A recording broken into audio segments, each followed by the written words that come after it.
एकदम क्लियर करना सही है, बेहतरीन है, वो चेंज कर लिया मैंने यहाँ से। सही जी, रख दो इसको, मैं चेंज कर लूंगा अगर हुआ तो मसला। चलिए जी, अच्छा मैंने ये कहा था कि एक ऐसा कॉन्ट्रैक्ट जो एक बंदे के लिए फाइनेंशियल एसेट है, दूसरे के लिए फाइनेंशियल लायबिलिटी या इक्विटी है। चलिए ये भी मैंने बात मान ली। अब मैं जिससे पूछूंगा वो बताएगा what is financial asset.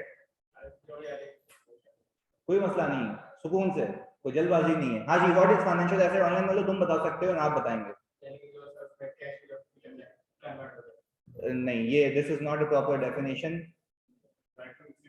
Right to receive cash, very good. इसको हम कौन सी सिक्योरिटी कहते हैं? वेरी गुड यार, डेट सिक्योरिटी कहते हैं, बेहतरीन। अच्छा एक और कोई है? Shares of another company, very good यार, शेयर्स ऑफ अनदर कंपनी, इसको हम क्या कहते हैं? इक्विटी सिक्योरिटीज कहते हैं, बेहतरीन हो गया। अच्छा क्या कैश भी फाइनेंशियल इंस्ट्रूमेंट है? बेहतरीन हो गया। अच्छा जैसे इन्वेस्टर दो तरीके की सिक्योरिटी में, हाँ क्या करें? सही है, ये सही आ रही है आवाज यार, सबको सही आ रही है? नहीं रिप्लाई दे देंगे, सही है, ओके जी। अच्छा इसके बाद फिर मैंने ये कहा था कि भाई जैसे एक बंदा दो तरीके की सिक्योरिटी में इन्वेस्ट कर सकता है, तो सामने वाला बंदा दो तरीके की सिक्योरिटी। अच्छा अगर फॉर एग्जांपल सामने वाली कंपनी जो इशूअर है उसने लोगों से पैसे लिए हैं उधार पे, डेट की मद में, तो उसने कौन सी सिक्योरिटी इशू की होगी? Debt security. उसके लिए क्या ये फाइनेंशियल लायबिलिटी है? वेरी गुड यार। अच्छा अगर सामने वाली कंपनी जिसने लोगों से पैसे लिए हैं और सिक्योरिटी इशू की है शेयर्स, तो कौन सी सिक्योरिटी? Equity securities. यहां तक कोई पंगा? मैंने एक वीडियो भी भेजी थी जल्दी रिवाइज कराने के लिए। अच्छा जी, इसके बाद फिर मैंने आपको ये सिखाया था कल की क्लास में कि हमने सबसे पहले कौन से बंदे को पिक किया? इन्वेस्टर को। अच्छा हमने ये सीखा था कि इन्वेस्टर दो तरीके की सिक्योरिटी में इन्वेस्ट करेगा, तो इस बंदे की दोनों अकाउंटिंग सीखनी है। मैंने सबसे पहले कौन सी सिक्योरिटी पिक की?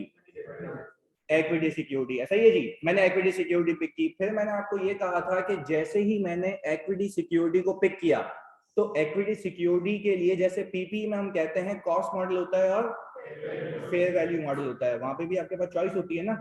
अच्छा जी, अब यहाँ पे सुनिएगा सुकून से, यहाँ पे मैंने आपको बताया था कि आप इनिशियली रिकॉग्नाइज करने के बाद उसको किस पे रखेंगे?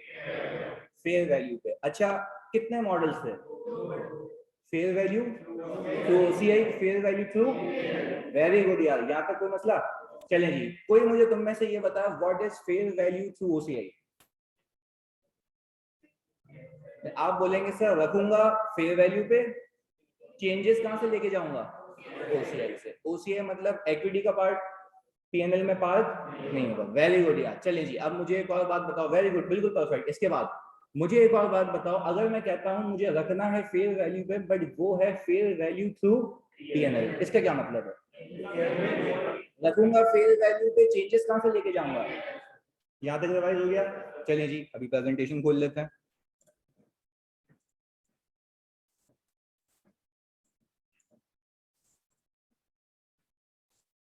एक मिनट दीजिएगा बस।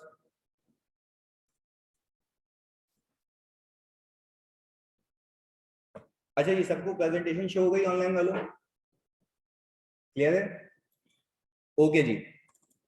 अच्छा हमने सबसे पहले इन्वेस्टर को पिक किया था, मैंने आपसे ये कॉपी करवाया था कल की क्लास में, ऐसा ही है?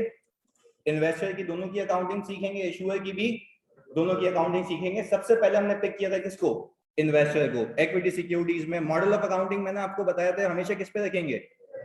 Fair value through OCI, fair value through PNL. यहां तक कोई सवाल है तो पूछ लो, फिर मैं आगे कंटिन्यू करूंगा, ये तो रिवीजन था सिर्फ। कोई सवाल? चलें जी, बेहतरीन है। अच्छा जी, कल की क्लास में मैंने आपको क्या ये बताया था कि ये दो मॉडल्स क्यों आए? आया नहीं? चलिए, पर इन दोनों का मतलब बताया था? मतलब बताया था मैंने आपको, इसकी लॉजिक नहीं बताई थी कि ये दोनों मॉडल्स आए क्यों हैं। क्लियर है जी? आज पहले ये चीज को डिसाइड करते हैं कि आपसे आपका सवाल आना चाहिए था ना मेरे पास कि सर आप कह ये रहे हैं खुद से कि रखूंगा फेयर वैल्यू पे, पीपी में तो समझ आता है या तो कॉस्ट पे रखो या फेयर वैल्यू पे रखो, पर यहाँ पे जब है ही फेयर वैल्यू पे तो आप ये क्यों कह रहे हैं कि ओसीआई या पीएनएल? ये दिमाग में सवाल आता है या नहीं आता? नहीं आता ना, झूठ बोल रहे हो। आता है, आता है। चलो जी इधर। अच्छा अब मुझे एक बात बताओ, सुकून से एक एक करके इसको पिक करते हैं और समझते हैं कि क्यों, वजह क्या थी कि दोनों मॉडल्स को क्या रखा गया? अलग अलग रखा गया। चलिए जी, पहले तो एक एक करके चीज मैंने अज्यूम ये किया कि मैंने एक शेयर खरीदा 20 रुपए का, यानी 1000 शेयर खरीदे, तो 1000 को 20 से मल्टीप्लाई करो कितना हो गया? 20,000 हमने क्या ये एंट्री बनाई होगी? अच्छा, जिसने वर्कबुक परचेज कर ली है वो पेज नंबर 2 पे नीचे लिखता रहेगा। ये सही है जी, पहले समझा रहा हूँ फिर लिखने का टाइम दूंगा। ये ऐसी कॉन्सेप्ट मेकिंग है जी। चलें जी, मुझे एक बात बताओ, क्या मैं ये कह सकता हूं कि XYZ दिन पे मैंने 1000 शेयर खरीदे हैं, एक शेयर खरीदा है 20 रुपए का, तो मेरी जेब से लग चुके हैं कितने? क्या ये मेरा एसेट है? यस और नो? Yes sir. पीपी है, इन्वेस्टमेंट प्रॉपर्टी है, कौन सा एसेट है? अच्छा, फाइनेंशियल एसेट में भी शेयर्स ऑफ वेरी गुड यार, यहाँ तक कोई पंगा? चलिए, ये हमारा फाइनेंशियल एसेट है, हमारी बैलेंस शीट पे आ गया होगा इस दिन पे। अच्छा, अब मुझे एक बात बताओ, ये तो मैंने डे 1 पे रिकॉर्ड किया ना, सब्सिक्वेंटली इसको किस पे रखूंगा? वेरी गुड यार, तुमने खुद बताया किस पे, क्योंकि तुम्हारे सामने ऊपर लिखा हुआ है। अच्छा, आप देखिए लोगों ने टोपी ड्रामे क्या शुरू किए, जरा सुनना। अच्छा, अभी मैं ये नहीं बता रहा, सुकून से बिल्कुल ना क्लियर होना चाहिए क्या समझ रहे हैं। मैं भी आपको ये नहीं बता रहा कि कब इस पे जाएंगे कब उस पे जाएंगे। मैं फिर रिपीट कर रहा हूं, मैं आपको ये नहीं बता रहा कि कब ये वाला मॉडल यूज होगा कब वो वाला मॉडल यूज होगा। मैं अभी बता ये रहा हूं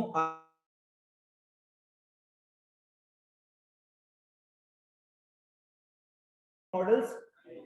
क्या मैं ये बता रहा हूँ कब इन पे जाएंगे? नहीं, मैं बता रहा हूँ आए क्यों की बात हो रही है, क्यों का जवाब दे दूं फिर उस पे जाएंगे। क्लियर है? आगे लेके चलता हूँ। हुआ ये कि ईयर एंड पे यानी साल के आखिर में फेयर वैल्यू कितनी हो गई? 28 पर शेयर। 28। आप मुझे बता सकते हैं कि इस कंपनी को फायदा हुआ है या नुकसान? कितने रुपए पर शेयर? वेरी गुड यार। अच्छा, अब तुम अगर इन्वेस्टर, तुम क्या चाहोगे, ये गेन पीएनएल में जाए या नहीं जाए? जाए। अच्छा, क्यों जाए? डिविडेंड नहीं, आप बोलेंगे सर FR1 में ईपीएस सीखा है। क्या सीखा है? ईपीएस की वजह से अर्निंग पर शेयर। तो जो भी शेयर होल्डर इस कंपनी में इन्वेस्ट करना चाहेगा वो बोलेगा ये एक शेयर पे ज्यादा कमाती है, ये एक शेयर पे। तो आपको क्या लगता है कि ये जो भी बंदा अभी जिस कंपनी ने ये इन्वेस्टमेंट की हुई है, ये कौन सी अकाउंटिंग कर रहे, फेयर वैल्यू थ्रू पीएनएल या ओसीआई? तुम क्यों कह रहे हो पीएनएल? फायदा है भाई, फायदा है। जब ये गेन पीएनएल में रिकॉर्ड होगा, जब ये गेन पीएनएल में रिकॉर्ड होगा तो मेरा प्रॉफिट ईपीएस, बाकी शेयर होल्डर देखेंगे तो कंपनी की परफॉर्मेंस अच्छी लगेगी। पहले बताओ ये बात समझ आई? चलें जी, इन भाई साहब ने क्या किया, जिसने शेयर्स खरीदे इसने बोला वाह भाई वाह, बिस्मिल्लाह करते हैं, इन्वेस्टमेंट डेबिट हो गई पीएनएल। तो ये 8,000 कैसे आया? 8 रुपीज पर शेयर का, 8 रुपीज पर शेयर का एक शेयर का गेम है। मेरे पास शेयर्स कितने हैं? तो मैंने जब मल्टीप्लाई किया तो ये आ गया। चलें जी, यहां तक कोई सवाल? कोई पंगा नहीं। अच्छा, यानी लोगों ने क्या किया पता, सुनना समझना मेरी बात। लोगों ने किया ये कि जब फायदा देखा तो उसने बोला मैं कौन से मेथड में चला जाऊं?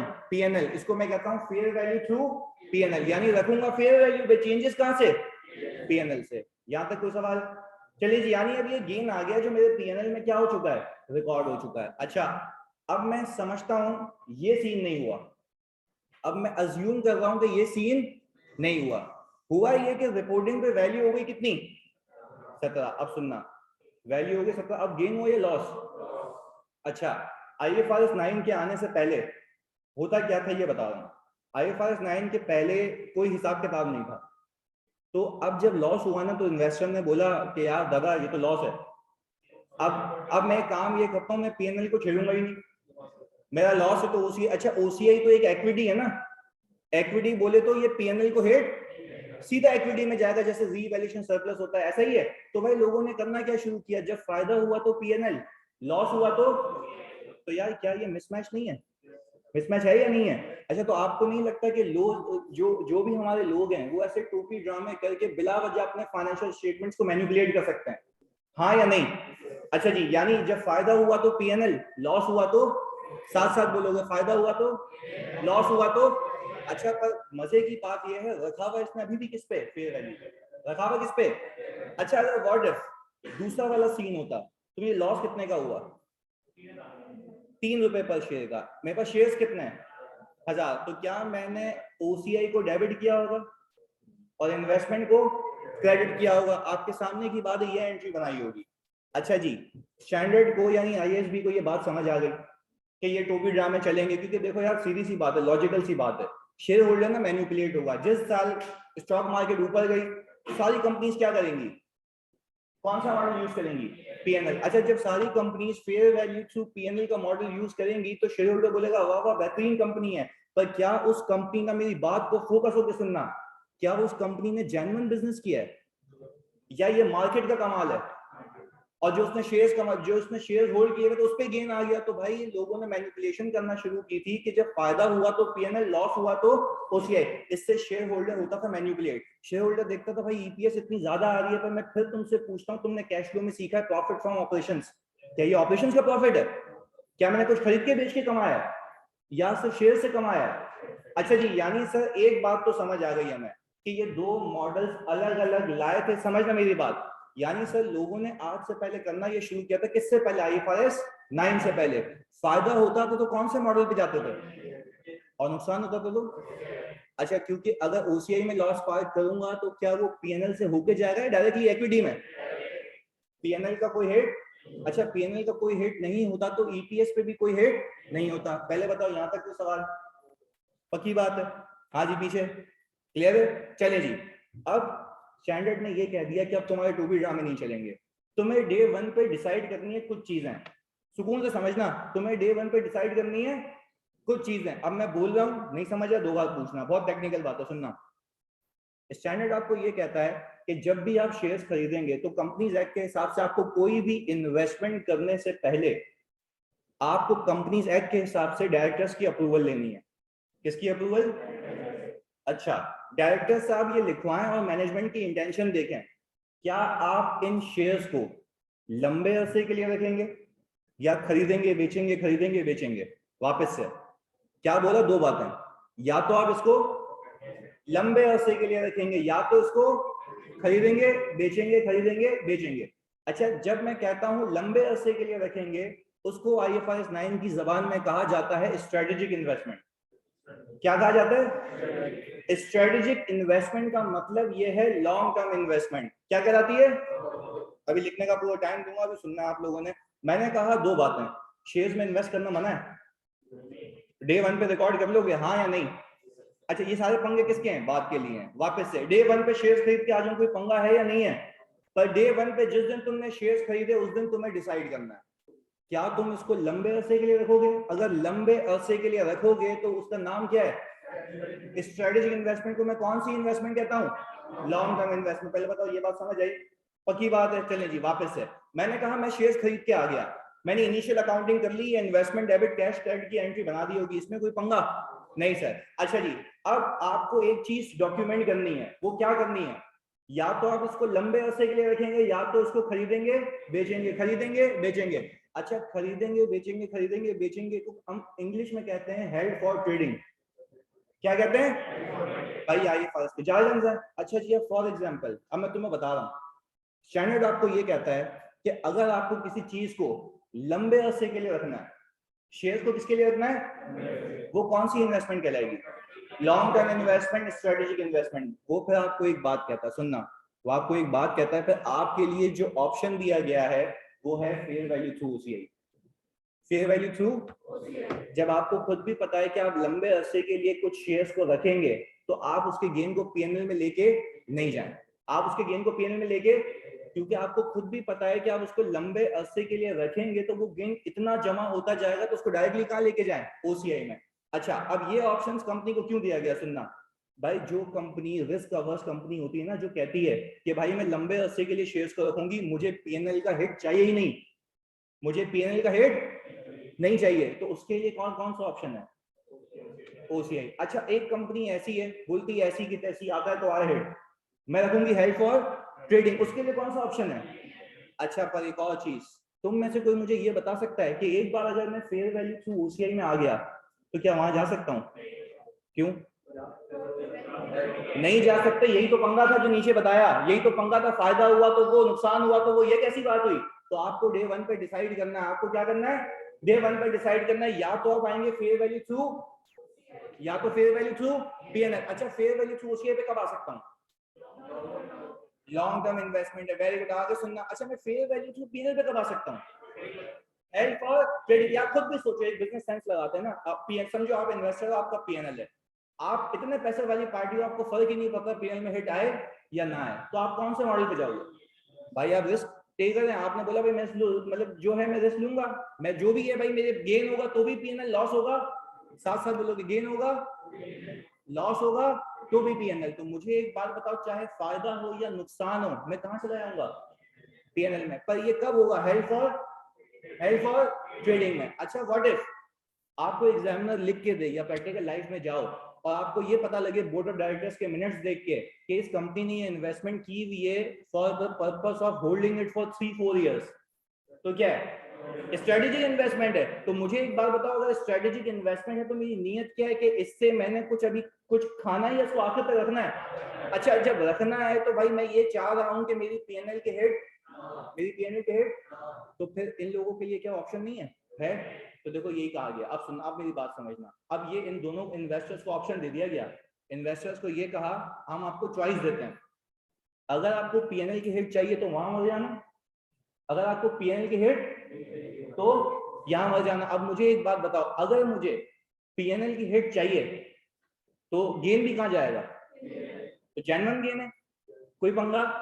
अच्छा फिर लॉस हुआ तो ओसीआई नहीं डाल दूं, तो ये मॉडल आए इसलिए ताकि कोई टोपी ड्रामे, पहले बताओ ये बात समझ आई। अच्छा जी अब एक गेम, एग्जामिनर आपसे सवाल पूछ सकता है, अच्छा आज तक तो उसने लिख के दिया है कि अकाउंटिंग करके दिखाते हैं हेल्प फॉर ट्रेडिंग की, स्ट्रेटेजिक इन्वेस्टमेंट की, पर क्या ऐसा हो सकता है कि क्या वो आपको लिख के दे, अच्छा एक मिनट रुकिएगा सर, अगर इंटेंशन शॉर्ट टर्म की होती तो entity fair value through OCI model choose कर सकती है, बिल्कुल कर सकती है, पर वो यहाँ से हिलेगी नहीं, यहाँ से हिलेगी नहीं, आगे जाके बताऊंगा, वकास क्लियर है। अच्छा ये एक और सवाल आया सर, अगर लॉन्ग टर्म इन्वेस्टमेंट की नीयत से लिया, अच्छा देखो ये भी है, अगर लॉन्ग टर्म इन्वेस्टमेंट की नीयत से लिया था, हो सकता है मैं उसको 8 महीने में बेच दूं, तो क्या मना है? नहीं मना। पर अगर लॉन्ग टर्म इन्वेस्टमेंट की नीयत थी और मैंने उसको ड्यूरिंग द टेन्योर बेच दिया, तो उसका गेन भी ओसीआई में जाएगा, लॉस भी। ये सारी नीयत कब देखनी है? डे 1 पे। बात समझ आ गई? चलें जी आगे सुनिएगा। अच्छा अब एक एक करके गेम खेलते हैं, सवाल में आपको लिख के देगा वो। अच्छा देखो ये सारी बेसिक्स है ना, मैं क्यों तुम्हें डायरेक्ट अकाउंटिंग कर रहा हूँ, पहले ये तो समझ लो कि इन दोनों का मतलब क्या, कब आऊंगा। सबसे पहली चीज मैंने कहा company purchase 1000 shares of XYZ company at a price of ₹20, इसकी एंट्री बन जाएगी हाँ या नहीं? चले जी मैंने मल्टीप्लाई करके एंट्री बना ली होगी, फिर मुझे एक एक करके और बात बताओ। आगे आपको ये बोलना है कि सर बताएं आपकी इंटेंशन क्या है। Company's intention is to hold investment for 3 years. मैं कौन सा मॉडल पे जाऊं, तुम्हें कैसे पता उसी है, क्योंकि कंपनी चाह ये रही है, कंपनी चाह ये रही है कि उसके पीएनएल की कोई हेड, चाहे फायदा हो या नुकसान, चाहे फायदा हो। अच्छा फिर आप ये एक बात सोच रहे होंगे कि सर जब मैं इन्वेस्टमेंट बेचूंगा, मुझे पता ही आगे का सवाल है, मैं अभी क्लियर कर देता हूँ उसको, जब ये इन्वेस्टमेंट बिक जाएगी तो जैसे हमारे पास जितना सरप्लस पड़ा होता था हम कहाँ फेंकते थे, रिटेन अर्निंग में, यहाँ पे भी क्या करेंगे, क्योंकि वो गेन क्या हो जाएगा, रियलाइज हो जाएगा, क्योंकि वो गेन क्या होगा। पहले बताओ ये बात समझ आई? यानी सर देखिए रिटेन अर्निंग में तो मुझे फेंकना है, बट सही टाइम पे फेंकना है कब, only upon disposal, only upon. Very good यार, चलो अब एक एक करके और। मैंने कहा company purchase 1000 shares of XYZ company at a price of ₹20, company's intention is to sell these shares. कैसे पता? आपने रखा हुआ किसके लिए? अच्छा खुद भी देखो नाम कहता है हेल्प फॉर ट्रेडिंग, का मतलब है आप ट्रेडिंग इसको करना चाहते हैं, ट्रेडिंग करके अपने पीएनएल में गेन या लॉस लेके आना चाहते हैं। अच्छा मकसद तो हमेशा इन्वेस्टर का गेन ही होगा, तो वो कहता ही है कि गेन तुम्हारा मकसद है, मैं मानता हूँ, लॉस हुआ तो वो भी कहाँ जाएगा। अच्छा यहाँ पे गेन हुआ तो लॉस हुआ, बात समझ आई? अच्छा कब तक वो शेयर में पड़ा रहेगा, जब तक वो बेच नहीं जाता। पहले बताओ यहाँ तक कोई मसला, दोनों मॉडल्स क्लियर हैं, दोनों कब आएंगे? अच्छा जी तो इसी के लिए मैं ये बता देता हूँ कि कंडीशन क्या है यहाँ पे आने की और यहाँ पे आने की, कि इसको कॉपी करें।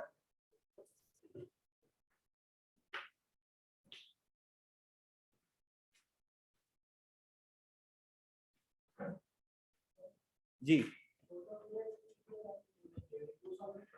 शॉर्ट टर्म नहीं है, हेल्प फॉर ट्रेडिंग है, एक साल के लिए देखो मसला नहीं है, वो है नीड बेस है। यानी आप फॉर एग्जांपल यूं सोचो, आप इसको रखोगे, आपकी नीयत ये है कि खरीदोगे बेचोगे, खरीदोगे बेचोगे, तो आप उसमें चले आना।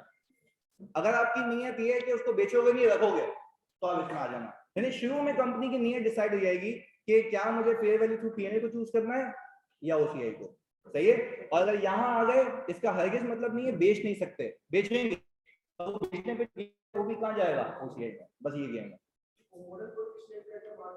बाद में नहीं स्विच हो सकता भाई। क्यों? इस वजह से। सही है। अच्छा ये एक करके सवाल भी लेते हैं। लेकिन सर पीएनएल में ही लोग लॉस गेन रिकॉर्ड करते होंगे ताकि प्रॉफिट कम हो और टैक्स कम लगे। अच्छा कश्यप, ये आपका सवाल बिल्कुल गलत है कि टैक्सेशन जो होती है ना वो होती है टैक्स वाले के हिसाब से, वो हमें रियलाइज गेन को मानता है। यानी फॉर एग्जांपल अगर आपके पीएनएल में कोई लॉस आ रहा होगा ना कश्यप, तो वो टैक्स वाला उसको क्या करवा देगा, एड बैक करवा देगा। बखूबी पता होगा वो एड बैक हो जाता है। और कैपिटल गेन की टैक्सेशन भी अलग होती है। सही है कश्यप, और वो तब होती है जब शेयर्स बिक जाते हैं। सही है, I hope this is clear. Okay, investment revalue होगी, अभी अकाउंटिंग सीखेंगे। अच्छा रमशा सलीम कह रही है कि सर शेयर होल्डर ओसीआई नहीं देखते। देखो शेयर होल्डर बिल्कुल ओसीआई देखते हैं, पर वो इक्विटी में क्लब हो जाता है ना, बहुत सारी चीजें आ रही होती हैं, वो छुप जाती है चीजें। क्लियर है रमशा, बिल्कुल देखते हैं ओसीआई। एक एक करके जवाब देते हैं। सर इज इट पॉसिबल कि हम एक इन्वेस्टमेंट को पीएनएल के थ्रू रखें, दूसरी को? डेफिनेटली पॉसिबल, बिल्कुल कर सकते हो भाई। आपने एक पोर्टफोलियो रखा हुआ मैं खरीदूंगा बेचूंगा, एक पोर्टफोलियो रखा हुआ है कि मैं इसको सिर्फ रखूंगा, तो क्या ये अलाउड है? यस अलाउड है। ऐसा नहीं करना कि एक ही कंपनी के बोल दो 10 शेयर बेचूंगा खरीदूंगा 10 शेयर रखूंगा, ये जो भी ड्रामा है। एक कंपनी के नहीं, अलग अलग कंपनी के हो सकते हैं। एक मिनट ना खाली इनको जवाब दे दूं। सर अगर शेयर की क्लासेस हों तो बाइफरकेट कर सकते हैं, बिल्कुल नूर, अभी मैंने बता दिया। सर पीएनएल हिट वाली बात कंडीशन है? नहीं नहीं, कंडीशन ये है कि हेल्प फॉर ट्रेडिंग, नियत आपकी ये है कि खरीदेंगे बेचेंगे। सही है बिलाल जी, आप पूछो।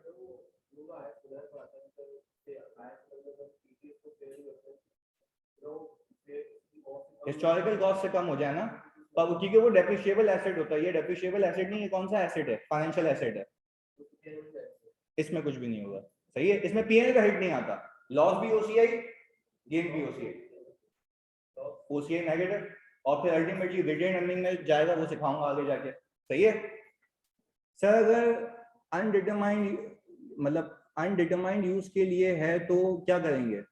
उमर समझा नहीं तुम्हारी बात। अनडिटरमाइंड यूज मतलब शेयर खरीद लें, मुझे पता ही नहीं क्या करना है इसका, ये पूछ रहे हो ना? अच्छा ये पूछ रहे हो तो वो वैल्यू कैटेगरी वो है, फेयर वैल्यू थ्रू पीएनएल। सही है। अच्छा भाई, पहला इंटेंशन था कि लॉन्ग टर्म करेंगे बट बीच में सेल आउट कर दिया तो ओसीआई हिट होगा। बिल्कुल बिल्कुल सही कह रहे हो। ये कॉपी कर लिया जाने आप लोगों ने?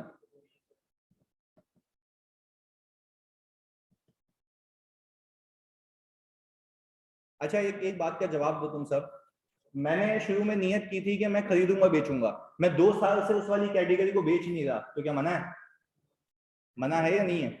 नहीं है। उसका गेन भी कहाँ जाता रहेगा, लॉस भी, क्योंकि आपने डे वन पे डिसाइड किया था। अच्छा यहाँ से यहाँ आ सकते हो।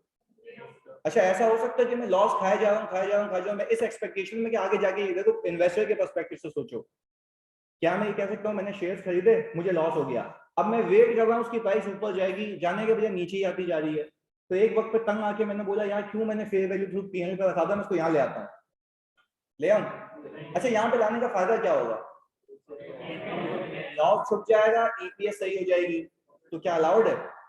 इसीलिए तो कहा गया ये दो मॉडल्स हैं।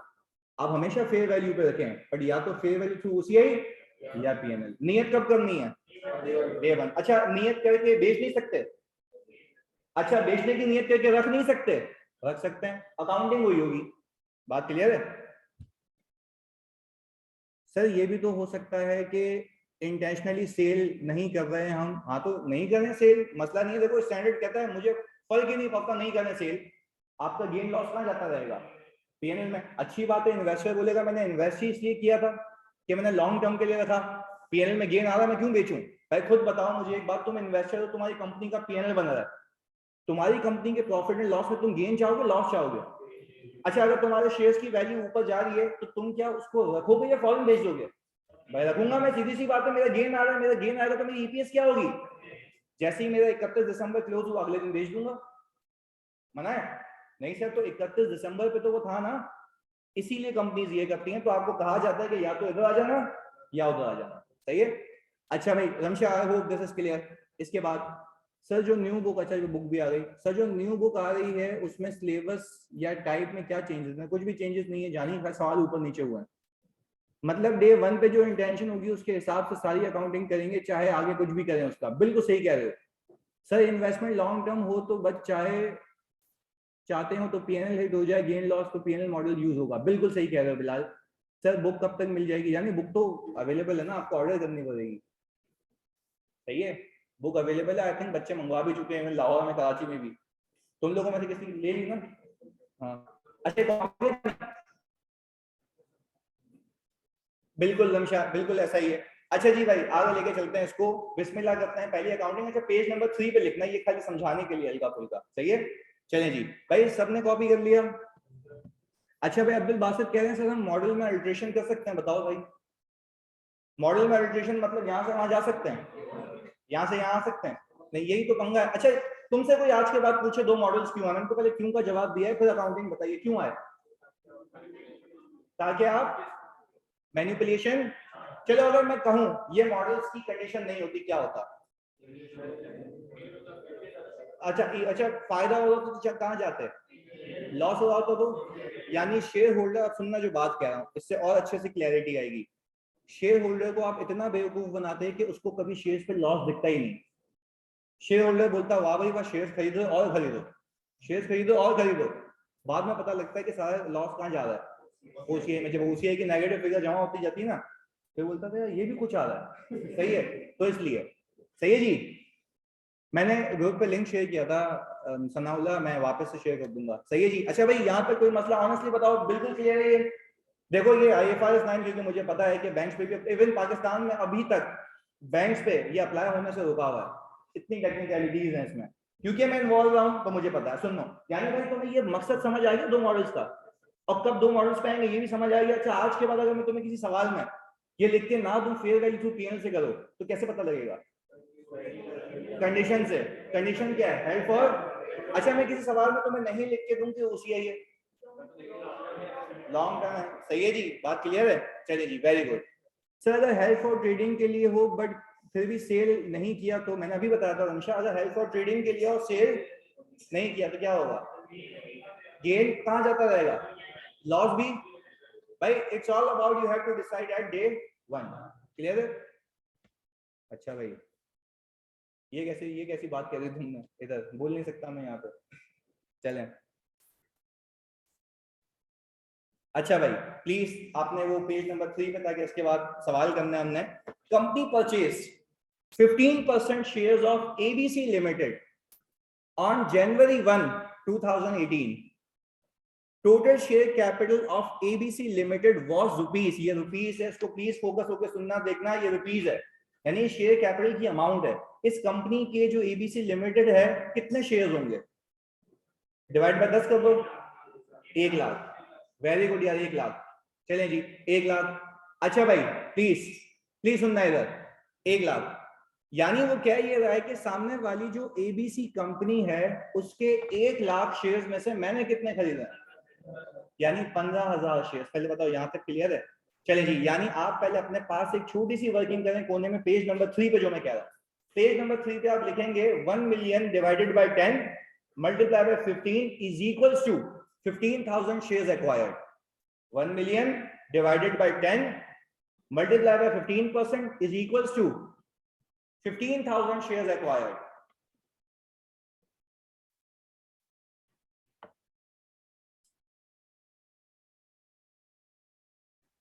सही है जी। अच्छा भाई, अब प्लीज फोकस होकर सुनना, ये शेयर्स की एक्विजिशन हो गई। अब इसके बराबर में ये इसके नीचे लिखो कॉस्ट वर्किंग। क्या लिखोगे? Cost working.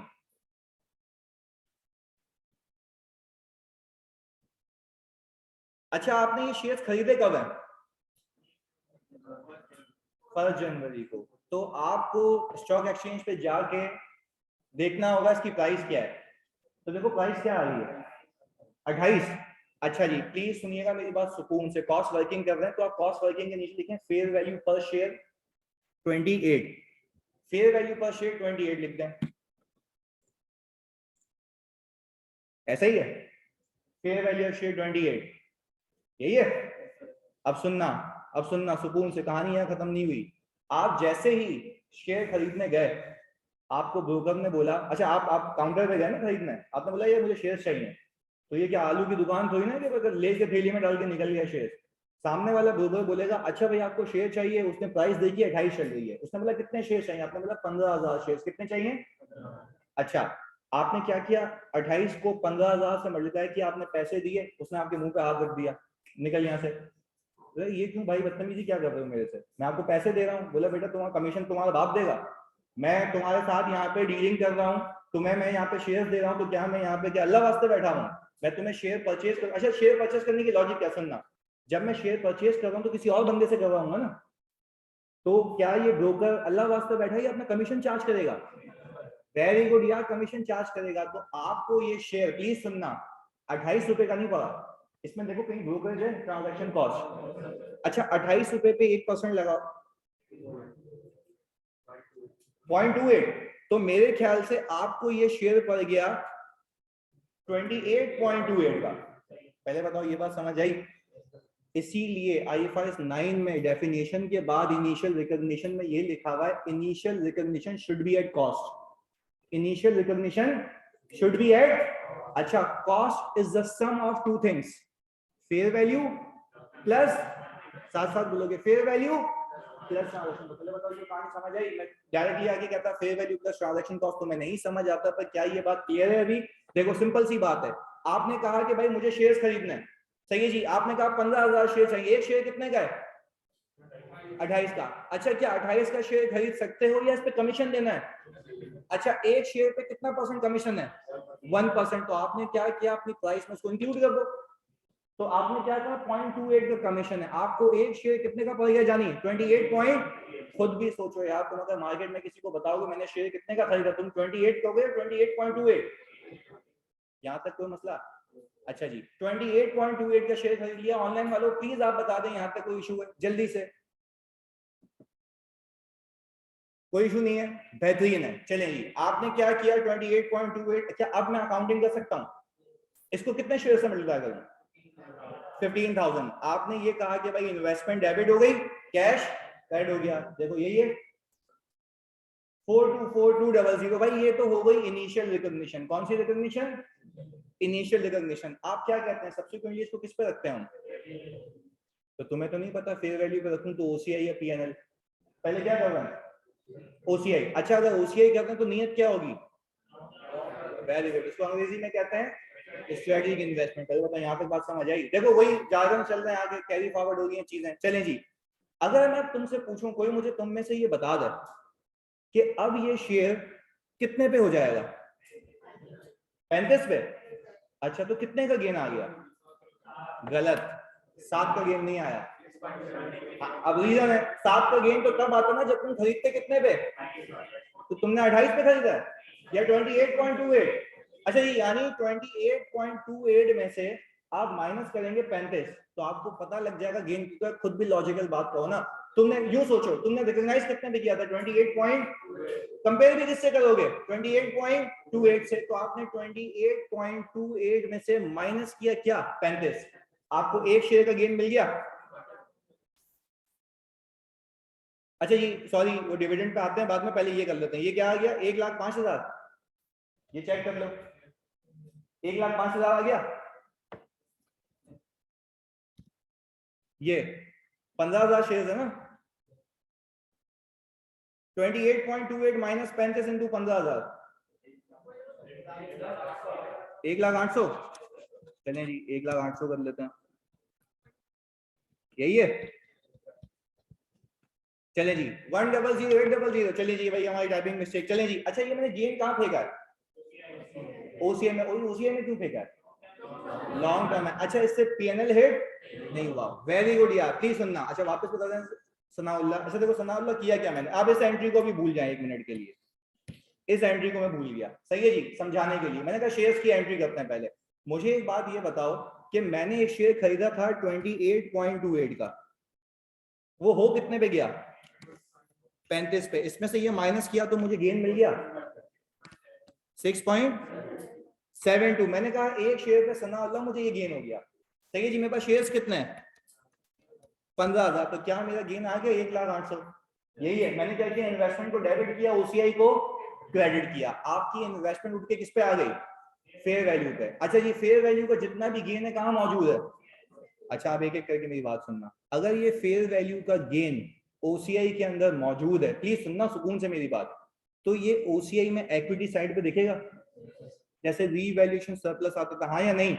अच्छा मैं तुमसे अगर ये बात पूछूं आज की क्लास में कि ये ओसीआई में कब तक रहेगा, जब तक इसको बेच, आप खुद देखो यार, मजे की रिपोर्टिंग है, इन्वेस्टर देखेगा, ये जो आपका शेयर होल्डर है कंपनी का, वो देखेगा शेयर्स में इन्वेस्टमेंट इतनी हुई है, उसके रिलेटेड अनरियलाइज्ड गेन उसको कहाँ दिख रहा होगा, ओसीआई में, और वो कब तक दिख रहा होगा।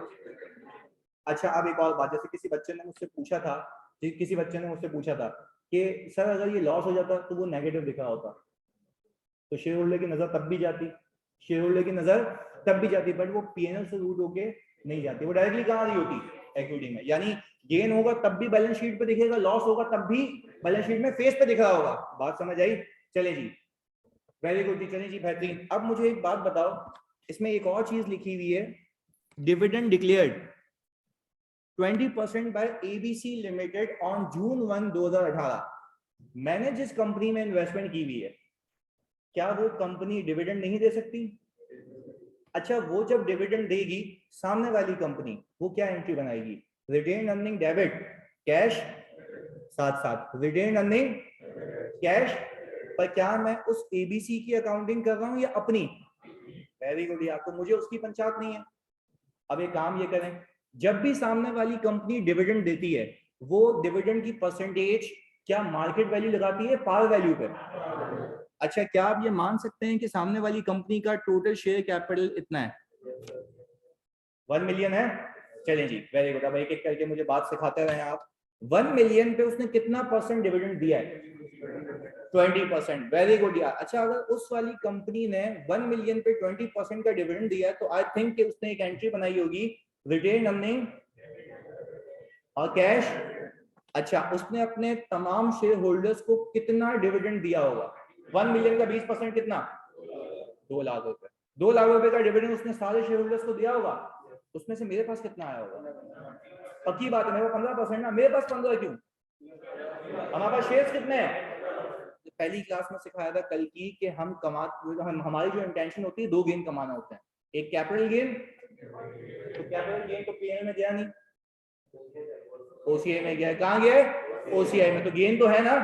Very good. अच्छा ये गेन ओसीआई में इसलिए क्या, क्योंकि अकाउंटिंग मॉडल का डिफरेंस है, हमने नियत की थी, हम यहाँ पे आ गए। अच्छा अगर मेरी नियत होती fair value through PNL, PNL चलाया था, कोई पंगा यहाँ तक? चलें जी। अच्छा सर जब हमने 15% शेयर परचेज किए, टोटल शेयर कैपिटल में से, एक मिनट भाई ये सवाल क्या है तुम्हारा? सर जब हमने 15% शेयर परचेज किए तो टोटल शेयर कैपिटल 1 मिलियन से बढ़ नहीं जाएगा? नहीं नहीं, उसी शेयर कैपिटल में से मैंने परचेज किए ना, किसी और शेयर होल्डर से परचेज किए हैं। सही है, क्लियर है बिलाल अहमद? अच्छा जी आगे सुना, फिर आप मुझे एक बात बताएं, 1 मिलियन का 20% मतलब 2 लाख, उसमें से मेरा हिस्सा कितना? अच्छा आप गेम देखें यहाँ पे, क्या ये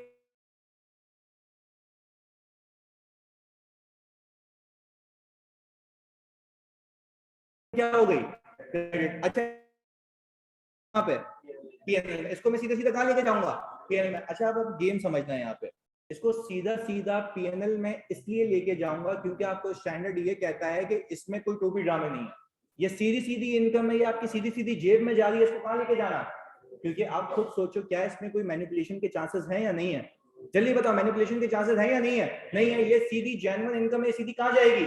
फिर यानी सर आपने एक बात सीखी, आईएफआरएस की जबान में एक चीज लिखी हुई है, मतलब whatever model you are following, whether fair value through OCI, whether fair value through PNL, dividend income will always be parked in PNL।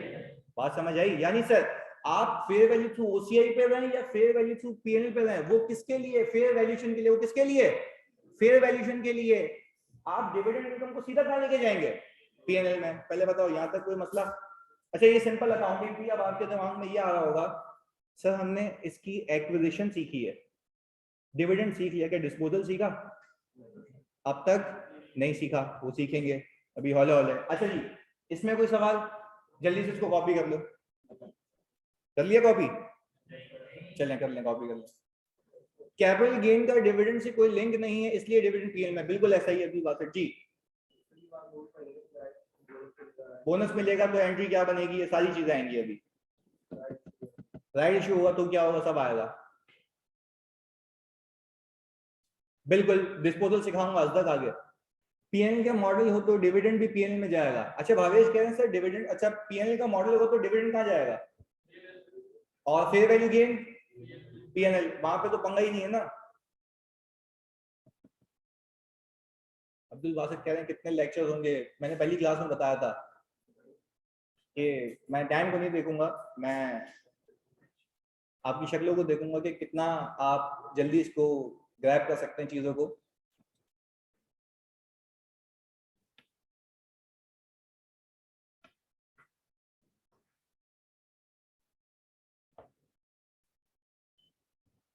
अच्छा जी कॉपी हो गया भाई। अच्छा simple fair value through OCI का हमने चक्कर किया है अभी, फेयर वैल्यू थ्रू पीएनएल पे आते हैं। अच्छा मुझे एक बात बताओ प्लीज सुनना, ट्रांजैक्शन कॉस्ट में क्या चीज आएगी, मतलब बस यही आएगी जो उसका कमीशन है, ब्रोकरेज और क्या खाना पीना करोगे उसके साथ, तो वो तो ही ना आएगा। इशूअर के लिए डिविडेंड की ट्रांजैक्शन, मानूंगा मैं आपकी बात नहीं समझा, इशूअर के लिए डिविडेंड की, देखो इशूअर ने जो डिविडेंड दिया है वो तो एंट्री बताई ना मैंने आपको, वो तो नॉर्मल एंट्री बनती है, रिटेन अर्निंग डेबिट और कैश। अच्छा क्या इशूअर जो डिविडेंड दे रहा है क्या वो अपने एक शेयर होल्डर को देगा या सबको, और सब अपने अपने हिसाब से अपने अपने गुल्लक में पैसे डाल देंगे, उसका कोई पंगा नहीं है, मानो क्लियर। ओके जी आगे, फेयर वैल्यू थ्रू पीएनएल। मुझे एक बात बताएं, चाहे फेयर वैल्यू थ्रू ओसीआई हो चाहे फेयर वैल्यू थ्रू पीएनएल हो, आपका जो ब्रोकर है जो सामने बैठा हुआ है, क्या वो आपसे कमीशन नहीं लेगा, वो बोलेगा भाई तेरी अपनी अकाउंटिंग का मसला है ना, मेरे से क्यों खेल रहा है, मुझे मेरे पैसे दो निकल यहाँ से, सीधा यही बोलेगा ना भाई। अच्छा जी यानी इस वाले केस में प्लीज मुझे बताना, इस वाले केस में एक फर्क है, इस वाले केस में आपको जो आईएफआरएस है वो ये कहता है, प्लीज सुनना यार फोकस के साथ, आपको इस वाले केस में आईएफआरएस 9 ये कहता है कि इनिशियल रिकॉग्निशन आप किस पे करना, फेयर वैल्यू पे। इनिशियल रिकॉग्निशन किस पे करना, फेयर वैल्यू। प्लीज सुनना, आपने क्या किया, 15,000 को किससे मल्टीप्लाई किया जानी, 28 से, 28 क्या थी, fair value cost fair value, ऐसा ही है। अच्छा जी आप जैसे इसको पैसे पकड़ा के निकलने लगे, सामने वाले ने बोला भाई कमीशन तो दे के जाओ, तो मुझे आप एक बात बताएं, आपने एक शेयर पे कमीशन कितना दिया है, 0.28, 0.28 को आप प्लीज मल्टीप्लाई करें 15,000 से, कितना कमीशन आता है, 4,200। वो आपको कहता है ये कि जब भी आप फेयर वैल्यू थ्रू पीएनएल का मॉडल यूज करेंगे, आप ट्रांजैक्शन कॉस्ट को कैपिटलाइज करने के बजाय कहां फेंक देना, एक्सपेंस आउट करना। आप इसकी लॉजिक दे रहा हूं, एक्सपेंस आउट इसलिए कर देना क्योंकि आप खुद कह रहे हैं कि मेरी नियत ही खरीदना बेचना, तो आपका टेक्निकली ये कोई सेलिंग कॉस्ट नहीं हो गई, डिस्ट्रीब्यूशन एंड सेलिंग कॉस्ट होती है ना, तो क्या ये सीधी सीधी आपकी पीएनएल में जानी चाहिए नहीं जानी चाहिए। अच्छा जी आप सुनो मेरी बात, यानी सर उस वाले केस में क्या था, आपने इसको क्या किया था, क्योंकि वो किसके लिए थी, लॉन्ग टर्म के लिए, यहाँ पे आपने उसको क्या किया, एक्सपेंस आउट। अच्छा आप दोनों में फर्क भी है ना, यहाँ पे आप कह रहे हैं हेल्प फॉर ट्रेडिंग, यानी आपका मकसद यही है उसको खरीदना बेचना, यानी आप इसको ट्रेड करना चाहते, तो ट्रेडिंग कॉस्ट कहाँ जाती है, पीएनएल में। तो यहाँ पे मैं ट्रांजैक्शन कॉस्ट को कहाँ लेके गया हूँ, पीएनएल में। तो सर यहाँ पे हमने एक चीज सीखी कि जब भी आप फेयर वैल्यू थ्रू पीएनएल का मॉडल यूज करेंगे, तो आप पैसे तो अभी भी कितने ही देंगे, आप देखें खुद, पैसे क्या इससे मैच कर रहे हैं, पैसे इससे मैच कर रहे हैं, तो भाई फर्क क्या है दोनों में, एक में ट्रांजैक्शन कॉस्ट कैपिटलाइज होगी, एक में ट्रांजैक्शन कॉस्ट। अच्छा इसकी एक भी एंट्री बना सकते थे, इसकी एक एंट्री भी बना सकते हैं कि इन्वेस्टमेंट को डेबिट करें 420 से, ब्रोकरेज एक्सपेंस को डेबिट करें 4,200 से, और कैश को सीधा सीधा क्रेडिट करते हैं, यहाँ तक कोई पंगा। अच्छा जी यानी मैं अगर सिंपल आपको ये बात कहूँ कि मैं डे 1 पे ही आपको आगे बता देता यही अकाउंटिंग करनी है, तो समझ नहीं आता, पर एटलीस्ट अब आज के बाद मैं आपसे पूछूं, जब भी आपने कंपनी के शेयर्स एक्वायर होते हुए देखे, सही है जी, मैं एक एक करके एग्जांपल देता हूं, company acquired 15,000 shares of XYZ limited, सही है, company's intention is to hold shares for long term, कौन से मॉडल में जाओगे, वेरी गुड, अब सुनना वेरी गुड, सुनना एक फोकस के साथ, आपने कहा फेयर वैल्यू थ्रू ओसीआई में जाओगे, अब मैं आपसे एक बात पूछ रहा हूं, इनिशियल रिकॉग्निशन किस पे करोगे, फेयर वैल्यू प्लस कौन सी रिकॉग्निशन, इनिशियल रिकॉग्निशन। अच्छा जी मैं उस वाली चौरंगी पे आ गया, मैंने कहा company acquired 15,000 shares of XYZ limited, company acquired 15,000 shares of XYZ limited, company's intention is to trade in them, company को उसको ट्रेड करना है। अच्छा मुझे एक बात बताओ, अब मैं इनिशियल रिकॉग्निशन किस पे करूं? Only fair value, transaction cost पे नहीं करूं? करेंगे, क्या कर देंगे? वेरी गुड यार। अच्छा अब इसकी वापस से लॉजिक बता देता हूँ। ट्रांजैक्शन कॉस्ट को एक्सपेंस आउट करने का मतलब ये है कि भाई आपका खुद मकसद ही ये है इसको खरीदना बेचना, खरीदना बेचना, तो टेक्निकली आपकी ये सेलिंग कॉस्ट नहीं होगी, हाँ या नहीं?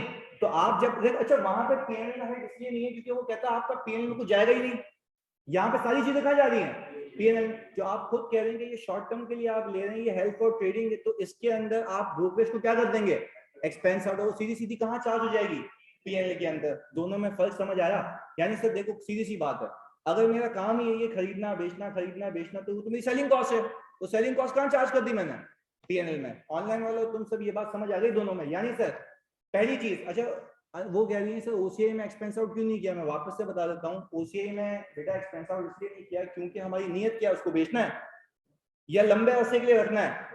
तो वो फिर यहाँ पे इन्वेस्टर्स ने शोर मचाना शुरू किया ना कि जब आप हमें गेन पीएनएल में लेके नहीं जाने दे रहे, सुकून से सुनना ये बात, ये आखिरी है तुम्हारे लिए। इन्वेस्टर ये कह रहा है कि जब आप मुझे गेन पीएनएल में नहीं लेके जाने दे रहे हैं तो मैं इसकी ट्रांजैक्शन कॉस्ट को क्यों लेके जाऊं, कहाँ पे? पीएनएल में। बात समझ आई? अच्छा वहां पे देखो, वहां पे गेन कहाँ जाएगा, तो फिर ट्रांजैक्शन कॉस्ट भी कहाँ जाएगी? लॉजिकल सी बात है। क्लियर? अब क्लियर? चलिए जी, वेरी गुड। पहली एंट्री समझ आई? अच्छा अब तुमसे पूछता हूँ, चाहे वो मॉडल हो चाहे ये मॉडल, डिविडेंड तो मिलेगा, उसकी एंट्री क्या होगी? सेम, पक्की बात है। चलिए जी। अच्छा रमशा कह रही है सर जरूरी है हेल्प फॉर ट्रेडिंग हो तो पीएनएल में ही रखा जाए, नहीं तो रमशा आपने डे वन पे डिसाइड कर लिया था ना, ये करना हो तो कैपिटलाइज नहीं करना, कैपिटलाइज कर लेना, वो करना तो कैपिटलाइज नहीं करना। क्लियर है? अच्छा भाई यानी आप सबने कहा कि डिविडेंड की एंट्री सेम बनेगी, क्यों? डिविडेंड का फेयर वैल्यूएशन से कोई ताल्लुक नहीं है। वेरी गुड यार। आगे अब मुझे एक बात बताओ सर, अब आ गई रिपोर्टिंग डेट, आप अपने शेयर्स को किस पे लेके जाओगे? पक्की बात है। अच्छा जी वेरी गुड। अब एक एक करके सुनो, फेयर वैल्यू पे लेके जाओगे तो फेयर वैल्यू कितनी दिख रही है तुम्हें? 35। अच्छा जी अब कोई जवाब दे दो तो मजा आ जाएगा। अब तुम्हारे पास तुम्हारे शेयर्स कितने पे हैं? 28। 28.28 पे नहीं है, रीजन दो इसका। आपने ट्रांजैक्शन कॉस्ट को सर एक्सपेंस आउट कर दिया था, आपने उसको कैपिटलाइज, तो आप खुद भी तो कहेंगे कि आपके शेयर्स हैं ही 28 पे, तो लेके भी कहां से जाओगे? 28 से किस पे लेके जाऊं? 28 से 35 का डिफरेंस कितना? 7 का। 7 तो ₹1 का गेन, एक शेयर का गेन है। शेयर्स कितने हैं? मल्टीप्लाई कर, यही 1,05,000। चले जी, एक्सपेंस आउट हुआ है। वेरी गुड जी। अच्छा जी बेहतरीन। अब सुने इधर, आपका क्योंकि अकाउंटिंग के साथ रिपोर्टिंग का भी पेपर है, क्या कह रहे हो भाई? ये Naveed Khan HO expense out हुआ, समझा नहीं? अच्छा सही सही, ओके ओके, साथ लिखा हुआ तुमने आगे, ओके जी। अच्छा जी अभी तो एक गेम देखें यहाँ पे। पहले वाले केस में प्लीज सुनिएगा जानी, पहले वाले केस में आपके पास आपकी बैलेंस शीट में, मैं यहाँ पे अगले उस पर खाली लिख के दिखा देता हूं। पहले वाले केस में आपके पास आपकी बैलेंस शीट में जानी इन्वेस्टमेंट आ रही होगी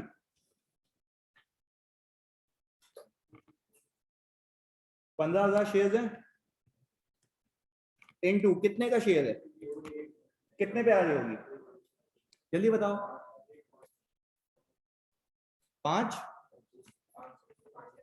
5.25। आपके पास इक्विटी के अंदर ओसीआई आ रहा होगा, आप लोगों ने निकाला था ओसीआई कितना है? 100,800। क्या यही आपके बैलेंस शीट के एक्सट्रैक्ट्स रहे होंगे? क्योंकि जब मैं प्रिपरेशन ऑफ फाइनेंशियल स्टेटमेंट सिखाऊंगा तो वहां पे आपको सारी चीजें मिल के वहां पे जमा हो जाएंगी, इसलिए मैं साथ साथ करवा रहा हूँ, सुनना आगे। अच्छा भाई अब मुझे एक बात बताएं, हाँ बिल्कुल दोनों में इसका फर्क आ रहा है, मैं वो प्रूफ कर रहा हूँ। पहली चीज क्लियर है, ये बैलेंस शीट के एक्सट्रैक्ट्स हो गए आपके, ये आ गए भाई। सर दूसरे में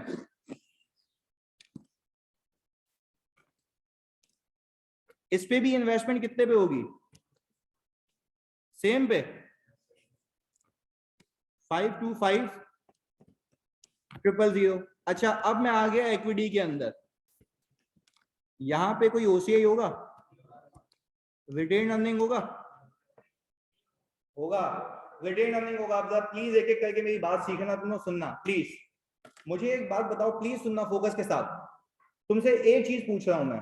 तुमने अभी यहाँ पे, मैं तुम्हें यहाँ पे दिखा भी देता हूं, ये तो 1,08,000 समझ आ गया, सही है। इस वाले केस में तुमने पीएनएल में एक एक्सपेंस पार किया था 4,200 का, -4,200 अपने कैलकुलेटर में लिखो जल्दी। -4,200, -4,200 लिख दिया। इसमें प्लस करें 1,500, 1,00,000। अच्छा जी, अब जरा गेम देखें। यहां पे आ गया 1,00,000। क्या फर्क है दोनों में? क्या फर्क है दोनों में? देखो, अभी भी मैं तुम्हें आज सिखाना यही चाहता हूँ भाई, क्योंकि अप्लाई किया है मैंने। मैं तुम्हें बता रहा हूँ कि फर्क सिर्फ इतना है क्लासिफिकेशन का। फर्क सिर्फ किसका है? क्लासिफिकेशन का। तुम्हें आज बताना ही यही है मैंने। देखो, अकाउंटिंग मॉडल तो इसलिए अलग अलग है ताकि कोई टोपी ड्रामा नहीं हो सके। क्या तुम्हारी इन्वेस्टमेंट साथ साथ बोलोगे, क्या बच्चों तुम लोगों की इन्वेस्टमेंट फेयर वैल्यू से हट गई है या फेयर वैल्यू पे ही है? अच्छा, इस वाले मॉडल में गेन कहां पड़ा हुआ है? उस वाले मॉडल में पर जो वो रिटेन अर्निंग के अंदर गया है ना, वो पीएनएल से होके गया है। नहीं आई बात समझ? उस वाले मेथड के अंदर जो तुम्हारा गेन जो रिटेन अर्निंग में मौजूद है, कहां से होके गया है? यहाँ पे डायरेक्टली कहां गया है? यार मैं फिर बता रहा हूँ, किसी इन्वेस्टर को नुकसान नहीं है। खाली मसला ये है कि प्रेजेंटेशन या तो पीएनएल में, या तो साथ साथ बोलोगे, या तो अच्छा, मुझे तो तुम में से ये बता दो तो मजा आ जाएगा। एक वक्त आएगा जब ये भी रिटेन अर्निंग में जाएगा, जब बेच देंगे। बात समझ आई? यानी सर देखें, अल्टीमेटली इसको भी जाना रिटेन अर्निंग में ही है, पर क्योंकि उसको मस्ती थी कि मुझे पीएनएल की हिट नहीं चाहिए, तो ये कब तक ओसीआई में पड़ा रहेगा? जब तक डिस्पोज नहीं हो जाता। पहले बताओ, ये बात दिमाग में चिपकी? यानी सर देखें, अब मैं एक एक करके पूछूंगा, तुमने गोली गोली मुझे जवाब देना उस बात का, सही है? फिर इसको पहले आप कॉपी कर लीजिएगा जल्दी जल्दी। मैंने कहा मैंने शेयर खरीदे, मुझे खरीदना बेचना है। Fair value through PNL. Fair value through PNL का मतलब क्या, जल्दी बताओ? रखूंगा फेयर वैल्यू पे चेंजेस कहां से, और पीएनएल से खुद ब खुद कहां जाएंगे? रिटेन अर्निंग में। Very good. पीएनएल से खुद ब खुद कहां जाएंगे? हमने सीखा है यार, ये पहले ही सीखा हुआ हमने। आगे सुनो, मैंने कहा मैंने शेयर्स खरीदे बेचने के लिए, खरीदने बेचने के लिए। इनिशियल रिकॉग्निशन किस पे? फेयर वैल्यू पे। इनिशियल रिकॉग्निशन किस पे? तो ट्रांजैक्शन कॉस्ट क्या अप्लाइज? क्यों भाई? ट्रेडिंग कर रहे हैं, ये ट्रेडिंग कर रहे हैं, तो ये पीएनएल कॉस्ट है ना ट्रेडिंग की, कहां फेंक दूं? पीएनएल में। अच्छा, अब जब सब्सिक्वेंटली फेयर वैल्यू पे लेके जाओगे, तो आपने इनिशियली उसको सिर्फ किस पे रखा होगा? तो फिर फेयर वैल्यू को किससे कंपेयर करना? फेयर वैल्यू से। आपका गेन आ जाएगा, तो डिविडेंड कहां जाएगा? उसका कोई पंगा? भाई ये रिवाइज हो गया। चले जी, मैं आ गया फेयर वैल्यू टू ओसीआई पे। चले जी प्लीज सुनना। इनिशियली, अच्छा हंजला कह रहे हैं सर इनिशियली कॉस्ट पर नहीं होगा। क्या मैं ये कह सकता हूँ तुम लोगों को अब, क्योंकि तुम्हें समझ आएगी, कॉस्ट का meaning fair value to OCI में अलग है, पीएनएल में पक्की बात है। कॉस्ट का meaning fair value to OCI में, पीएनएल में अलग है। ये बात भेजे में बैठती है ना? चलिए जी आगे। अब मुझे एक बात बताओ, मैंने शेयर्स खरीदे लॉन्ग टर्म के लिए, तो fair value through initial recognition, what is cost? Fair value plus. तो कोई तुमसे ये पूछे भाई पीएनएल में क्यों नहीं फेंक रहे ट्रांजैक्शन कॉस्ट को? लॉन्ग टर्म तो है, पर जो कोई गेन मुझे पीएनएल में लेके जाना अलाउड नहीं है, ना लॉस में पीएनएल में लेके जाऊंगा, तो ये क्यों लेके जाऊं भाई? हद की बात है ना? चले जी, मैंने कहा डिविडेंड कहां जाएगा? अच्छा, आप जब फेयर वैल्यूएशन करोगे तो कॉस्ट से, कॉस्ट क्या थी? फेयर वैल्यू, और fair value plus transaction cost. यहाँ तक बात समझ आई? ये बेसिक। अच्छा, अब तुम्हें मजे की बात एक बताऊंगा, तुम बोलोगे वाह सर तुम्हारे पेपर में इतना ही आता है अब तक जो आया, जो मैंने कहा दिया तुम्हें, सही है? मैं कसम खा के कह रहा हूँ तुम्हारे पेपर में यही आया, इससे ऊपर नहीं आया, सही है? पर आज के बाद शुरू करूंगा एक अलग कहानी, सही है? जो तुम्हारी सोच है कि कहां तक लेके जाएंगे इसको। चलें जी, ये कॉपी हो गया एक्सट्रैक्ट्स, क्योंकि मैंने रिपोर्टिंग भी सिखानी है, कॉपी करें इसको, वहीं कहीं ये छोटा सा बना दूं।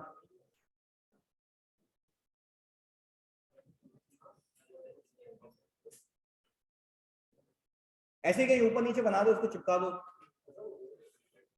आप तक नहीं आया ना जानी?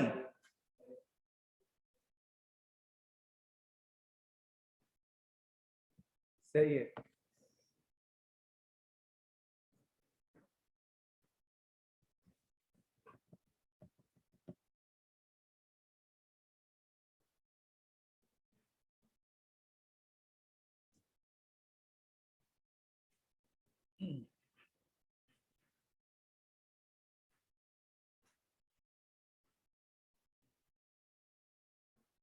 अच्छा, वैसे डिविडेंड भी रिटेन अर्निंग में आएगा, मैंने उसको इग्नोर किया है, ये लिख दूंगा अपने पास। हमने समझने के लिए डिविडेंड को नहीं इंक्लूड किया, मतलब ऐसा डिविडेंड भी तो पीएनएल में होता है ना, तो मैंने अभी डिविडेंड को इग्नोर किया। सही है, डिविडेंड भी आता है, ये बात याद रखिएगा। बोनस वगैरह सब आएगा, जानी सफर तो करो तुम। अभी तक हमने तुम्हारी एग्जाम की कवरेज कर ली है। सही है, आगे देखते हैं क्या होता है। बिल्कुल, आई के रिसेंटली सेमिनार भी होते हैं आईएफआरएस 9 में, हमारी इन्वॉल्वमेंट भी होती है उसमें, बिल्कुल बहुत यूज होता है। तभी सबसे पहले ये मुश्किल वाली पिक किया है। बिल्कुल डिविडेंड रिटेन अर्निंग में आता है, मैंने खुद बता दिया अभी, पर मैंने समझाने के लिए उसको इंक्लूड नहीं किया। सही है, आगे टेस्ट होंगे ना, जाने क्यों नहीं होगा। चलें जी, चलें आगे।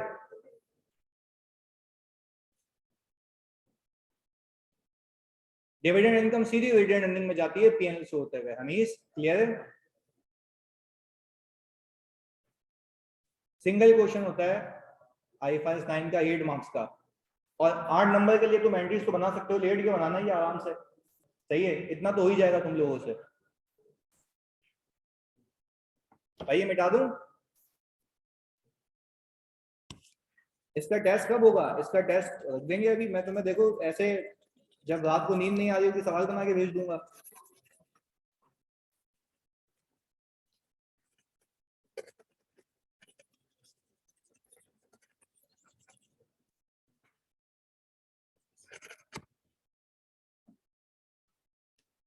इंशाल्लाह 8 मार्क्स कंफर्म। अच्छा भाई, ये आपके पास बुक में ऑलरेडी अवेलेबल है ये, और जिसने अभी बुक नहीं खरीदी उसके लिए यहाँ पे क्वेश्चन आ रही है। 2,500 शेयर एक्वायर्ड ऑन January 1, ये आपकी वर्कबुक में, आपकी जगह खाली है, आप अकॉर्डिंगली जिसके पास वर्कबुक है वो अपने हिसाब से उसके नीचे ही फिल आउट कर दे इसको। सही है जी, पहला सवाल है, सारी चीजें इनलाइन है।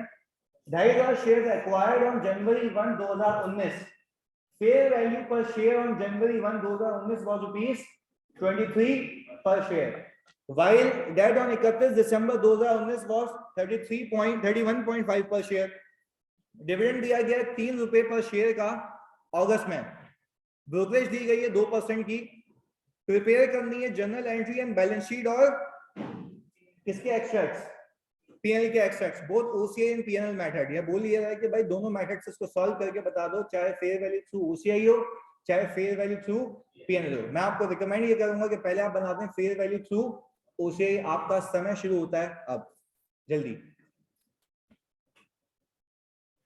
अभी फिलहाल इसी से कर ले। अच्छा, फिर आपको उसमें कॉपी करना पड़ेगा वापस ले आओ।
चलें जी, फिलहाल देखते हैं कि क्या किया आपने। अच्छा वैसे एक मिनट रुकिएगा, एक बात है, ट्रांजैक्शन कॉस्ट को आप बाद में लिख लीजिएगा, ये भी बता देता हूँ। ट्रांजैक्शन कॉस्ट को ना फेयर वैल्यूएशन करते वक्त कंसिडर नहीं करना, क्योंकि वो तो आप सब अपने बुक्स में फेयर वैल्यू पे लेके जा रहे हैं ना। ट्रांजैक्शन कॉस्ट कब इनकर होगी? जब आपका ताल्लुक पड़ेगा ब्रोकर से। फिर रिपीट कर रहा हूँ, ट्रांजैक्शन कॉस्ट को कब कंसिडर करना है? जब आपका ताल्लुक किससे होगा? ब्रोकर से। और ब्रोकर से ताल्लुक कब होता है? जब आप इसको खरीदते हैं। बात क्लियर है? ब्रोकर से ताल्लुक सिर्फ उस केस में होगा जब आप उसको क्या करेंगे? परचेज करेंगे। आप खुद देखो ना, रिपोर्टिंग डेट पे तो आप सिर्फ इसको किस पे लेके जा रहे हो? फेयर वैल्यू पे। तो क्या ब्रोकर का अमल दखल है? नहीं है। सही है, ये बात याद रखिएगा। ओसीआई डन हो गया? चलें जी, चलो पहले यहाँ पे बताने से पहले पहली एंट्री क्या बनाई आप लोगों ने? Investment debit cash credit amount 58650। पहले बताओ पर शेयर की कॉस्ट ये निकाली है 23.46।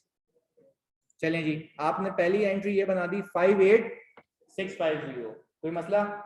चलें जी, इसके बाद आपके पास डिविडेंड आया है कितना? 7500। तो आपने एक एंट्री बनाई हुई cash debit dividend income credit, यही है जी। चलें जी, आपने फिर इसके बाद इन्वेस्टमेंट को फेयर वैल्यू पे लेके गए, तो क्या ये 20,100 का ही गेन आ रहा है?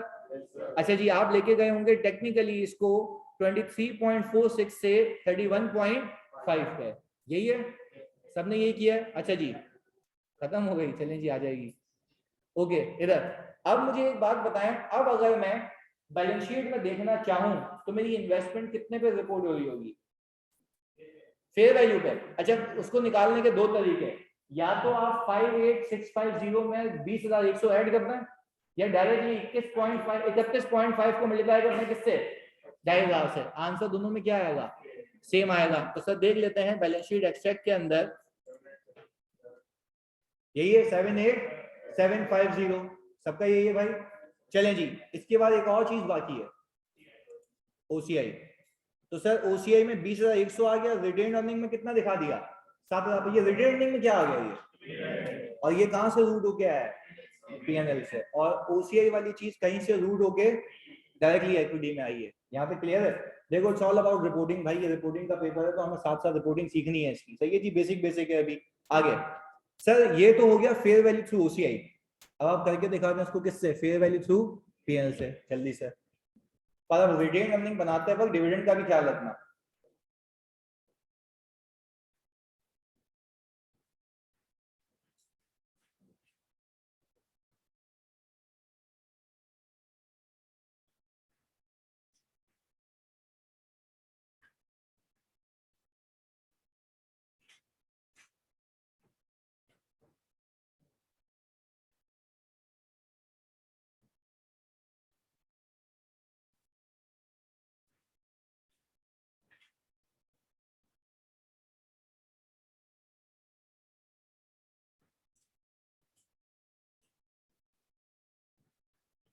वेरी गुड जी प्रकाश।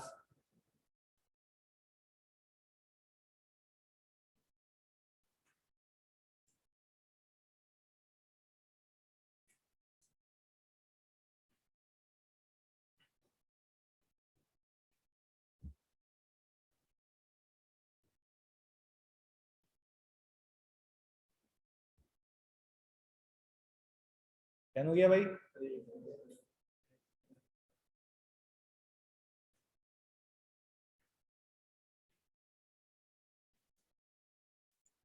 बेहतरीन है यार, तुम तो जीते हो।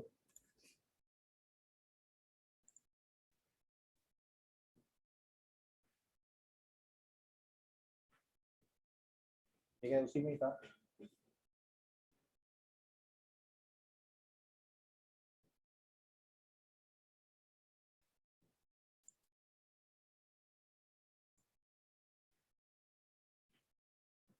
पहली एंट्री चेक करें, यही है।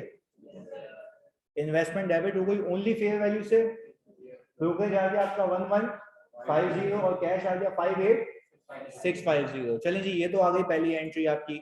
आपने फिर डिविडेंड रिसीव किया, इसमें कोई चेंज नहीं है। अच्छा भाई, अब अगर मुझे फेयर वैल्यूएशन पे जाना है तो मैं 23 से जाऊंगा 31.5 पर। सही है जी। तो भाई हमने किया ये कि 21250 ही आ गया हमारे पास गेन। अच्छा अब मैं तुमसे पूछूं मेरी इन्वेस्टमेंट कितने पे अपीयर हो रही होगी? Same amount, that is fair value. चलिए जी, हमने कहा कि भाई सही है जी, हम सब देख लेते हैं कि इन्वेस्टमेंट तो आ गई 78750। Anyone who can tell me कि रिटेन अर्निंग की अमाउंट क्या होगी? अच्छा अगर मैं रिटेन अर्निंग की अमाउंट देखना चाहूं तो मैं 21,250 को ऐड करूं, 7,500 को ऐड करूं और उसमें से माइनस कर दूं 1150, ऐसा ही है? तो सर इसमें मेरे पास कुल मिला के रिटेनिंग 27,600 यही आ रहा है। चलें जी, अच्छा पर ये जो रिटेन अर्निंग में आया होगा ये कहाँ से आया होगा? प्रॉफिट एंड लॉस अकाउंट से। तो ये देखें फेयर वैल्यू गेन आ गया, डिविडेंड इनकम आ गई और ब्रोकरेज एक्सपेंस लेस हो गया हुआ इसमें से। यहाँ तक कोई मसला? वो आपको पता है सवाल लिख के देता है कि prepare balance sheet and PNL extracts from the above information. तो क्या ये मुश्किल है? 8 मार्क्स के लिए आसान है, अगर तुमने तमीज से पढ़ा हुआ है ना, तुम्हें पता है चीजें, फाइनेंशियल एसेट क्या होता है, फेयर वैल्यू थ्रू ओसीआई क्या है, पीएनएल क्या है, तो उसमें मुश्किल बात नहीं है।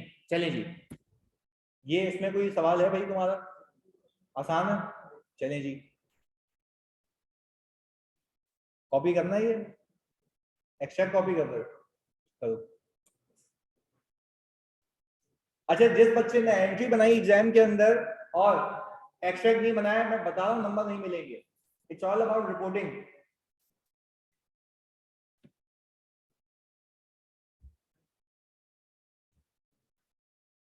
जी हाँ,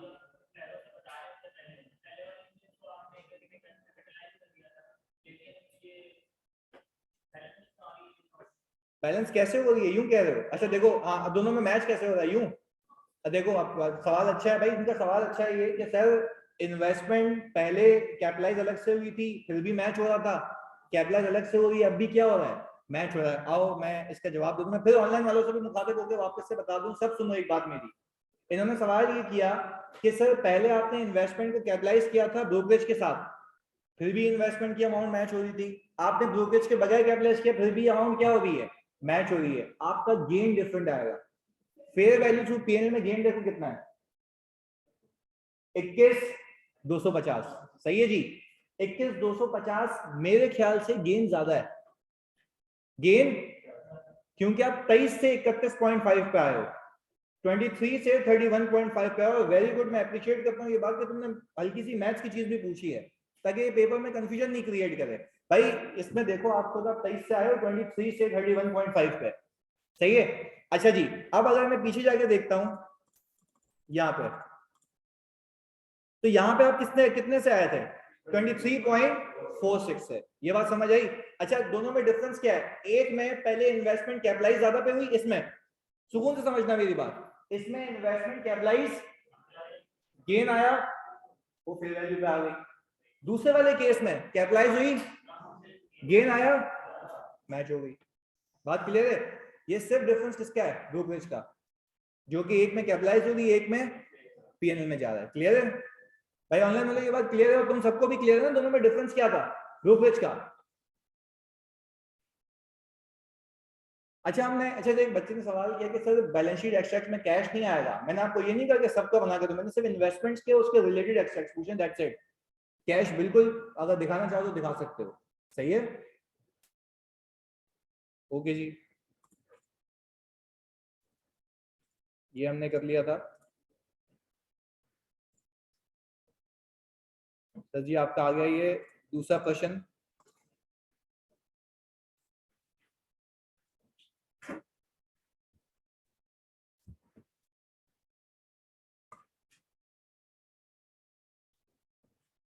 फेयर वैल्यू थ्रू ओसीआई आपकी सीक्वेंस में होगा, उसमें सेम ही है।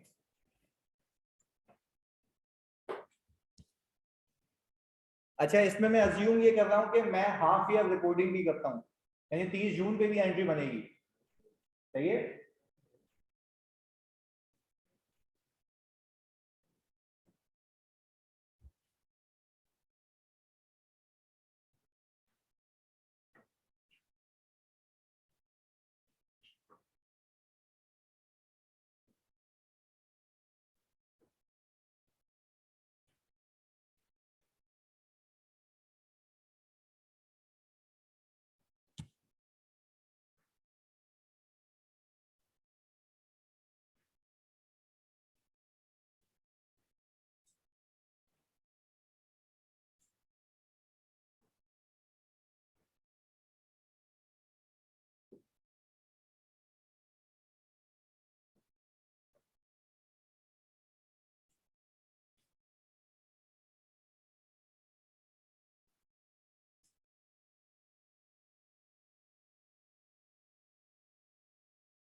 अच्छा, इसमें आप अकाउंटिंग करें 30 जून तक की।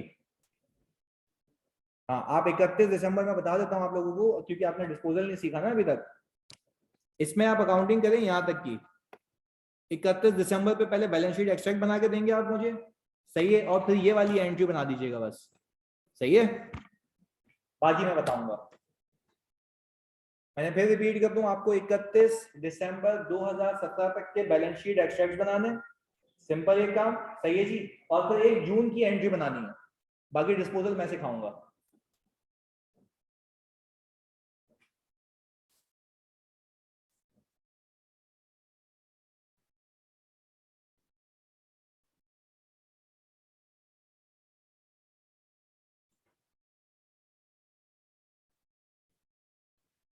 पहले तो मुझे 31 दिसंबर तक बता देना कि क्या सूरत हाल है।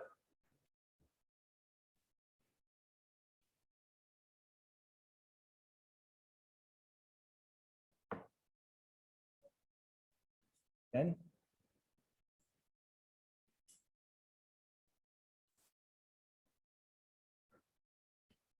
अच्छा भाई, कोई इनिशियल रिकॉग्निशन की अमाउंट बता दो। सही है जी, ये आ गया हमारे पास 253125, यही है जी।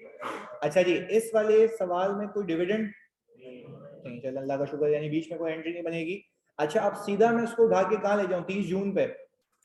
चलिए जी, मैंने 30 जून पे एंट्री बनानी है 8687।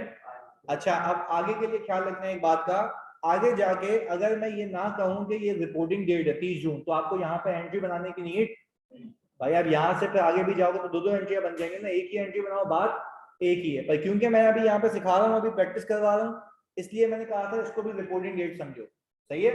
अच्छा भाई, ये तो हो गया हमारे पास 86875। अच्छा, अब जब मैं अगली एंट्री बनाऊंगा, तो अगली एंट्री में क्या मैं 25.3125 से जाऊंगा या नई वाली वैल्यू से? वेरी गुड यार, न्यू वाली वैल्यू से, क्योंकि अब तुम्हारा जो बेस प्राइस है वो क्या हो चुकी है, चेंज हो चुकी है। अच्छा, अब मैं जाऊंगा 34 से 36 पे। चले जी, आपने एक एंट्री बनाई होगी 20,000 रुपए की, ऐसा ही है। चले जी, अच्छा खाली कैलकुलेटर पे मेरी मोहब्बत में काम ये करें, 86875 और 20,000 को ऐड कर 106,875। अच्छा, आप कह रहे हैं 106,875 का अब तक का अनरियलाइज गेन है, ये कहां मौजूद होगा? अच्छा, आपने कहा कि 106,875, ये प्लस करके अब कैलकुलेटर पे वापस से सब में डाल दें। सिर्फ एक काम करें, बेसिक मुझे पता तुम्हें आती भी होगी, 25.3125 उठाएं, 25.3125 माइनस करें 36, तुम्हें पता लग गया कि आज तक का गेन कितना है। इसको मल्टीप्लाई करते हैं नंबर ऑफ शेयर से, वही आता है। यानी पेपर में हो सकता है कि 3 4 5 6 मूवमेंट्स हो, तो तुम्हें लंबी नहीं करनी एक एक एंट्री को प्लस करके। तुमने क्या किया, तुम ये देखो कि तुमने खरीदा कितने पे था, है कितने पे, खरीदा कितने पे था 25.3125 पे, है कितने पे 36 पे, दोनों का डिफरेंस आज तक का गेन आ गया। और ये आज तक का गेन क्या तुम्हारे पास तुम्हारी बैलेंस शीट में होना चाहिए? कहां पे होना चाहिए? ओसीआई में। बात क्लियर है? चलें जी, बैलेंस शीट एक्सट्रैक्ट बना लेते हैं। 3 साइड ये आ गया, ओसीआई में 106,875 आ गया। चलें जी, ये आ गया भाई हमारे पास, यहाँ पे कोई मसला? आपने पहले साल की एंट्रीज बना के उसको बैलेंस शीट में रिकॉर्ड कर दिया। अच्छा, ये जैसे ही साल खत्म होगा तो मेरे शेयर होल्डर कहेंगे इन्वेस्टमेंट कितने की पड़ी हुई है, 360 की। अच्छा, आज तक का गेन कितना मौजूद है, 106,875 का। चलें जी, अब मुझे एक बात बताएं, ये तो यहाँ पे आ गया 106,875। अब ये साल हो गया क्लोज, आपने ये साल जो बच्चों क्लोज किया था वो इन्वेस्टमेंट कितने पे क्लोज की थी, और एक शेयर की वैल्यू कितने पे थी, 36 पे। अच्छा भाई, अब हम एक काम ये करते हैं कि 30 जून की भी एंट्री बना लेते हैं, सही है जी। हमने 30 जून की एंट्री ये बनाई होगी अपने पास, इन्वेस्टमेंट डेबिट और ओसीआई क्रेडिट कितने से, 30,000 रुपए से। अच्छा, मैं अगर आज तुम लोगों से पूछूं मेरे पास अब तक ओसीआई का बैलेंस कितना हो गया, 106, या इसमें प्लस कर दूं 30, प्लस कर दे 30, यानी आज तक का गेन इतना हो गया जो कि अब तक रियलाइज नहीं हुआ है। यहाँ तक तो कोई पंगा नहीं है। चलिए जी, ऑनलाइन करो जल्दी बताओ, तो यहाँ तक कोई इशू? यानी एक बच्चा कह रहा है हमें सर 136,875 अब तक अनरियलाइज है। चलिए जी, अब आगे गेम देखते हैं, प्लीज सुनना। ये वाली अहम चीजें समझने के लिए अब हम सीख रहे हैं डिस्पोजल। क्या सीख रहे हैं? मैं तुम्हें पहले आसानी के लिए सारे शेयर्स डिस्पोज करना सिखा रहा हूं। अच्छा, कोई तुम में से मुझे ये बता सकता है कि अगर मैंने साल के आखिर के आने से पहले अगर सारे शेयर्स बेच दिए तो मेरी बैलेंस शीट पे इन्वेस्टमेंट आएगी? नहीं। क्यों? कैश आएगा। यस, चलिए जी। अच्छा, और जो ओसीआई है वो होगा या रिटेन अर्निंग आ जाएगा? रिटेन अर्निंग आ जाएगा, क्योंकि वो पूरा गेन क्या हो जाएगा? अच्छा, अब एक गेम समझनी है, फिर मैं मिटा दूंगा, फिर हम कॉपी करेंगे। सुनना, मुझे एक बात बताओ, अब जब आप 31 दिसंबर पे पहुंचोगे तो वो बोल रहा है सारे शेयर्स आपने इस दिन पे बेच दिए, सारे शेयर्स आपने इस दिन पे बेच दिए। अच्छा जी, जब सारे शेयर्स आपने इस दिन पे बेच दिए तो आप गए मार्केट में। अच्छा, पहले तो एक चीज, आप जब बेच रहे हो तो क्या फेयर वैल्यूएशन करोगे या पैसे लेके आओगे वापस से? देखो, अब जब आप बेचने लगे हो तो क्या उसको फेयर वैल्यू पे लेके जाओगे या पैसे लेके आओगे? पैसे लेके आएंगे ना। पैसे क्यों भाई? बेच दिया, अब पैसे की बात होगी, अब फेयर वैल्यूएशन की बात नहीं होगी। एक वजह है जिसलिए ये कह रहा हूं। अच्छा जी, कोई सवाल था? क्या बता दूं मुदस्सिर, मुबशिर, क्या बता दूं? इसमें क्या बताऊं जानी, ये मैंने बस 30,000 रुपए एक अलग से गेन बुक किया, मैंने इसके अंदर उसको ऐड करा दिया। मैंने कहा 30 जून तक मेरे पास 136875 तक का अनरियलाइज गेन है। चलिए जी आगे। मैंने कहा मैं मार्केट में गया, फेयर वैल्यू चल रही है 44 की, फेयर वैल्यू चल रही है 44 की। अब सुनना, जैसे मैं शेयर्स खरीदने जाता हूं ब्रोकर से, तो बेचने भी किसके पास जाऊंगा? या खुद भी देखो ना, जब मैं खरीदने जाता हूं तो ब्रोकर मुझे किसी से खरीद के देता है, अब ब्रोकर मुझसे खरीद के किसी और को देगा। Very good. अब बात सुनो, इसे ये समझ नहीं आना तो हाथ क्या पूछ लेंगे, बहुत ही अहम चीज है, ये आगे तक कैरी फॉरवर्ड होगी, इसलिए कह रहा हूं। सुनना, मैंने कहा कि भाई मैं 44 रुपए का शेयर बेचने लगा था, बेचने लगा था, मैं क्या कह रहा हूँ? बेचने लगा था। वेरी गुड जी। तो मुझे एक बात बताओ, जब मैं इस शेयर्स को बेचने लगा था तो मैंने कहा ब्रोकर भाई ये लो मेरे शेयर्स जो के हैं 10,000, मुझे 44 के हिसाब से पैसे दे दो। उसने बोला बाबू नहीं, 44 के हिसाब से पैसे नहीं दूंगा, तुमसे मैं चार्ज करूंगा कमीशन, तुमसे मैं चार्ज करूंगा कमीशन। मैंने कहा यार ये मेरे को बात नहीं समझ आ रही है कि जब मैं खरीदने आता हूँ तब पैसे लेते हो, बेचने आता हूँ तब पैसे। बोला धंधा यही है मेरा। सही है, जब खरीदोगे तब भी पैसे लूंगा, बेचोगे तब भी पैसे लूंगा। तो मैंने कहा यार मुझे समझाओ, ये पैसे अभी ये पैसे भरे हैं, मुझे बताओ क्या करना है। मैंने कहा भाई 44 रुपए का एक शेयर है, मुझे आइडियली 44 इंटू 10,000 कितना हो गया? 440, 440 हो गया। मेरी जेब में 440 आने चाहिए, ऐसा ही है। वो बोलेगा दादा दो काम कर सकते हैं, 440 लो, अपनी एंट्री बनाओ और फिर मुझे वापस से पैसे दे दो। मैंने कहा इतनी लंबी नहीं करनी, सीधा सीधा बोल करना है क्या है, या तो दूसरा रास्ता है कि तुम अपना कमीशन काट के मुझे पैसे दे दो। नहीं आई बात समझ? भाई सीधी सी बात है ना कि अगर 44 को मैं 10,000 से करूं तो भाई वो पैसे मुझे देगा, मैं जेब में रखूंगा, फिर बोलूंगा वापस ले ले। तो या तो नेट कर लूं, बात एक ही है।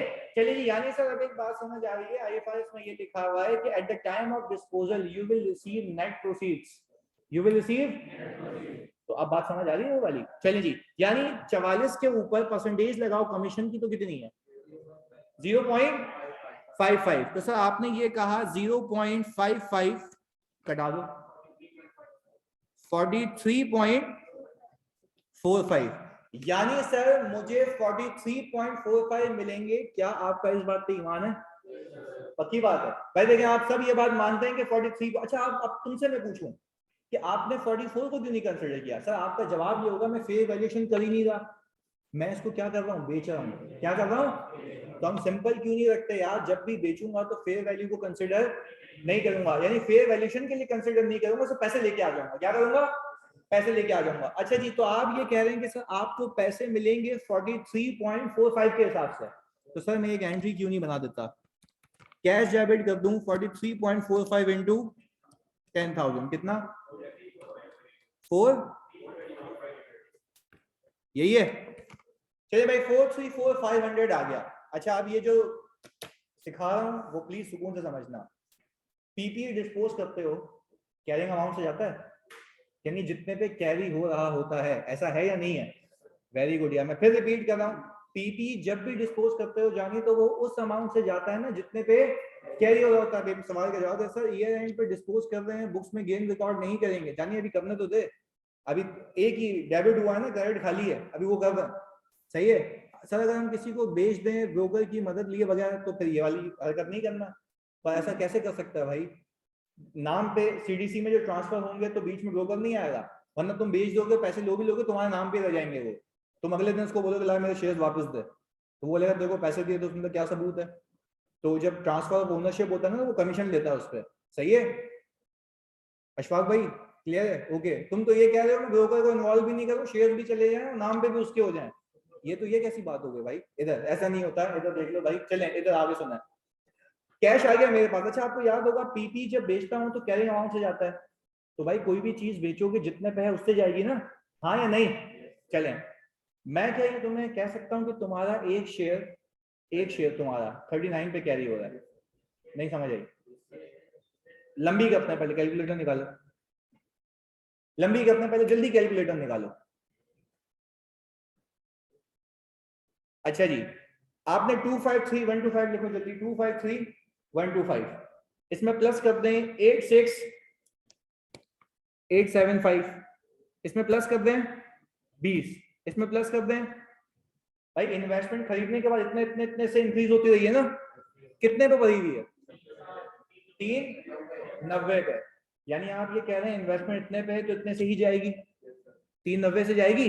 अच्छा, तो मैंने भी तो भाई मतलब किसी और जबान में तो नहीं कहा था, मैंने कहा था भाई 39 पे, तो 39 पे किससे मल्टीप्लाई कर लो। अच्छा, ये सारे शॉर्टकट से तुम्हें एग्जाम में हेल्प करेंगे, ये 8 मार्क्स में तुम्हें 2 मिनट में दिलवा दूंगा, सही है? खाली तुम्हें फोकस करना है जो मैं कह रहा हूँ, सही है जी? आपने क्या किया, 39 को मल्टीप्लाई किया कितने से, या तो फिर लंबी कर लेना अगर सुकून नहीं आया पेपर में, सही है जी? इधर अब मुझे एक बात बताओ, 390 से क्या आप कहते हो मैं इन्वेस्टमेंट को कटा दूं?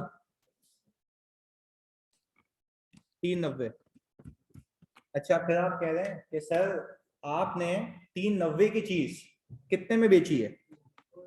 434, आपको एक और गेन हो गया, कहां ले जाऊं? ओसीआई में कितना आ गया? 44500। अरे मतलब मैं सर एक बात समझ रहा हूँ, ये क्या मैं कह सकता हूँ ये सिर्फ इस ट्रांजैक्शन पे गेन है, ये ओसीआई वाला सिर्फ इस ट्रांजैक्शन पे गेन है। अब आगे सुनिएगा सर, अब मेरे पास ओसीआई का बैलेंस, पहले एक शॉर्टकट करते हैं ताकि मजा आए। तुमने शेयर खरीदा कितने बता? 25.3125, प्लीज हम यहाँ पे करेंगे 25.3125 माइनस 43.45, गेन पर शेयर जल्दी बताओ कितना है?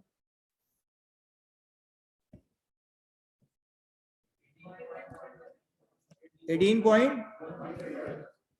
भाई मैं तो ये मानता हूं कि मैंने आज तक इन 10,000 शेयर में से एक शेयर पे इतना कमाया है, बेचने वाले दिन तक, बेचने वाले, भाई पहले बताओ ये बात समझ आ रही है? मैंने बेचने वाले दिन, भाई कोई भी तुमसे पूछे खरीदा कितने का बोलोगे इतने का, बेचा कितने का बोलोगे, तो बेचा 44 का क्यों नहीं? भाई कमीशन भी तो काटे ना, तो वो क्या तुम्हारा गेन है? नहीं भाई वो गेन नहीं है, तुमने नेट प्रोसीड्स ली। मैंने कहा मैंने आज तक कितना कमाया है, अच्छा आज तक कितना कमाया है तो कितने शेयर्स पे कमाया है, ये कितना आ गया? यही है, मैं कह रहा हूं भाई 181375 मैं कह रहा हूं कि मैंने कमाया आज तक, और अगर ये सही बात है तो आज तक ओसीआई में इतना होना चाहिए। कैलकुलेटर निकालो, इस 86875 इस 20,000 इस 30,000, सही है जी, और ये 44500 का ऐड करो, सेम आ रहा है?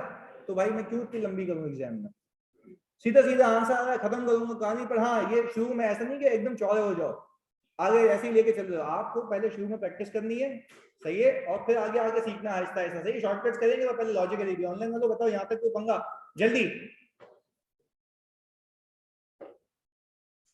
अच्छा जी, इन्वेस्टमेंट याद रखिएगा, इन्वेस्टमेंट हमेशा उस अमाउंट से जाएगी जितने पे कैरी हो रही है, सही है जी sir? Brokerage cost at the time of purchase and dispose investor ही देता है बस, नहीं ना, तो जो सामने वाला खरीद रहा है वो भी तो करेगा।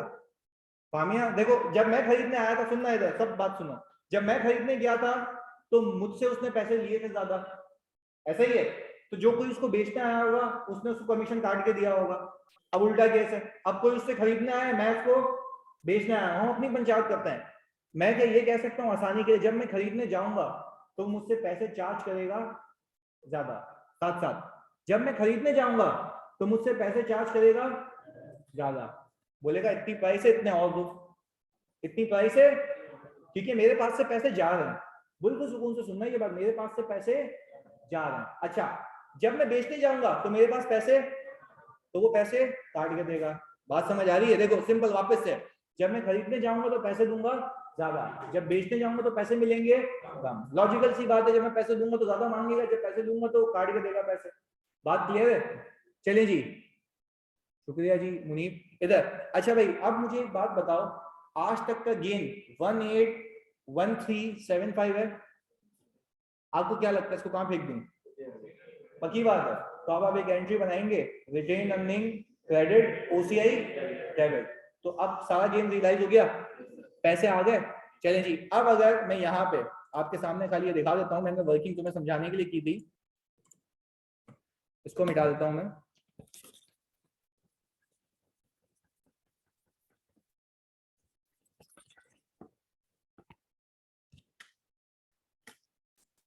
यही बनी हुई है, OCI debit retain earning credit, ऐसा ही है भाई। अच्छा भाई, अब अगर मैं बैलेंस शीट एक्सट्रैक्ट बनाऊंगा 2018 के, तो कैश कितना आ गया 434,500, और मेरा रिटेन अर्निंग कितना आ गया 181,375। क्या कहानी समझ आई? देखो अब तक मैंने तुम्हें खरीदना सिखाया, 2 मॉडल सिखाया, और खरीदने से लेके बेचने तक की कहानी समझ आ गई। सिर्फ एक चीज याद रखनी है, ब्रोकर कब इन्वॉल्व होगा? जब खरीदोगे और बेचोगे। और एक आखिरी चीज जो मुझे लगता है तुम्हें पता होनी चाहिए, आपका जो ओसीआई का गेन रिटेन अर्निंग में जाएगा, सिर्फ 1 साल का जाएगा, या आज तक उस सिक्योरिटी पे जितना है उतना? आज तक उस सिक्योरिटी पे जितना है उतना। वरना आप बोलते सर आप तो सिर्फ ये 434 डालते हैं, ऐसा नहीं है। आपको पता है कि जितना उस सिक्योरिटी पे कमा लिया वो सबका सब क्या हो चुका है, रियलाइज हो चुका है। तो क्या ये बात याद रहेगी, पीरियड गेन नहीं जाता, आज तक का कहां चला जाता है, रिटेन अर्निंग में। क्लियर है जी? कॉपी कर लें उसको। अच्छा जी सर, ये ओसीआई रिपीट कर दें जाने। देखो ये रहा, कैश में लेके आ गया 434,500 का, इन्वेस्टमेंट मेरी चली गई 390 से, तो मैंने 390 की चीज 434 में बेची है, सही है। 181 वाला लॉन्ग कट से बता दूं, ये ऐड कर लो भावेश, ये और 434, इसको मिटा देता हूं मैं। ये जो सर्कल किए हुए ना, ये ऐड कर लो, ये लॉन्ग कट हो गया, सही है जी। और शॉर्टकट में यहां लिख देता हूं 25.3125 माइनस 43.45 इंटू 10,000, सही है जी। हाँ भाई, ये सारी चीजें क्लियर है सबको आपको? चलें जी, मिलते हैं अगली क्लास में। इसका फेयर वैल्यू थ्रू पीएनएल और क्वेश्चन नंबर 3 आपको करके आना, सही है जी। कौन कौन सा सवाल करना है इसका फेयर वैल्यू थ्रू, और कल हमारी क्लास है, सही है जी। तो करके आना, मैं ग्रुप से अभी म्यूट हटा दूंगा, आप सब उसमें भेजेंगे ये, सही है जी। सोल्यूशन भी आपको मिल जाएगा, वो भी वीडियो सोल्यूशन, क्लियर है? ये साइन कर देता हूं। चलिए जी, मिलते हैं जी। क्वेश्चन ग्रुप में भेज देता हूं, उसको अनम्यूट भी कर देता हूं, सही है जी। बुक का लिंक शेयर कर देता हूं मैं, बिल्कुल जी, ओके, अल्लाह हाफिज।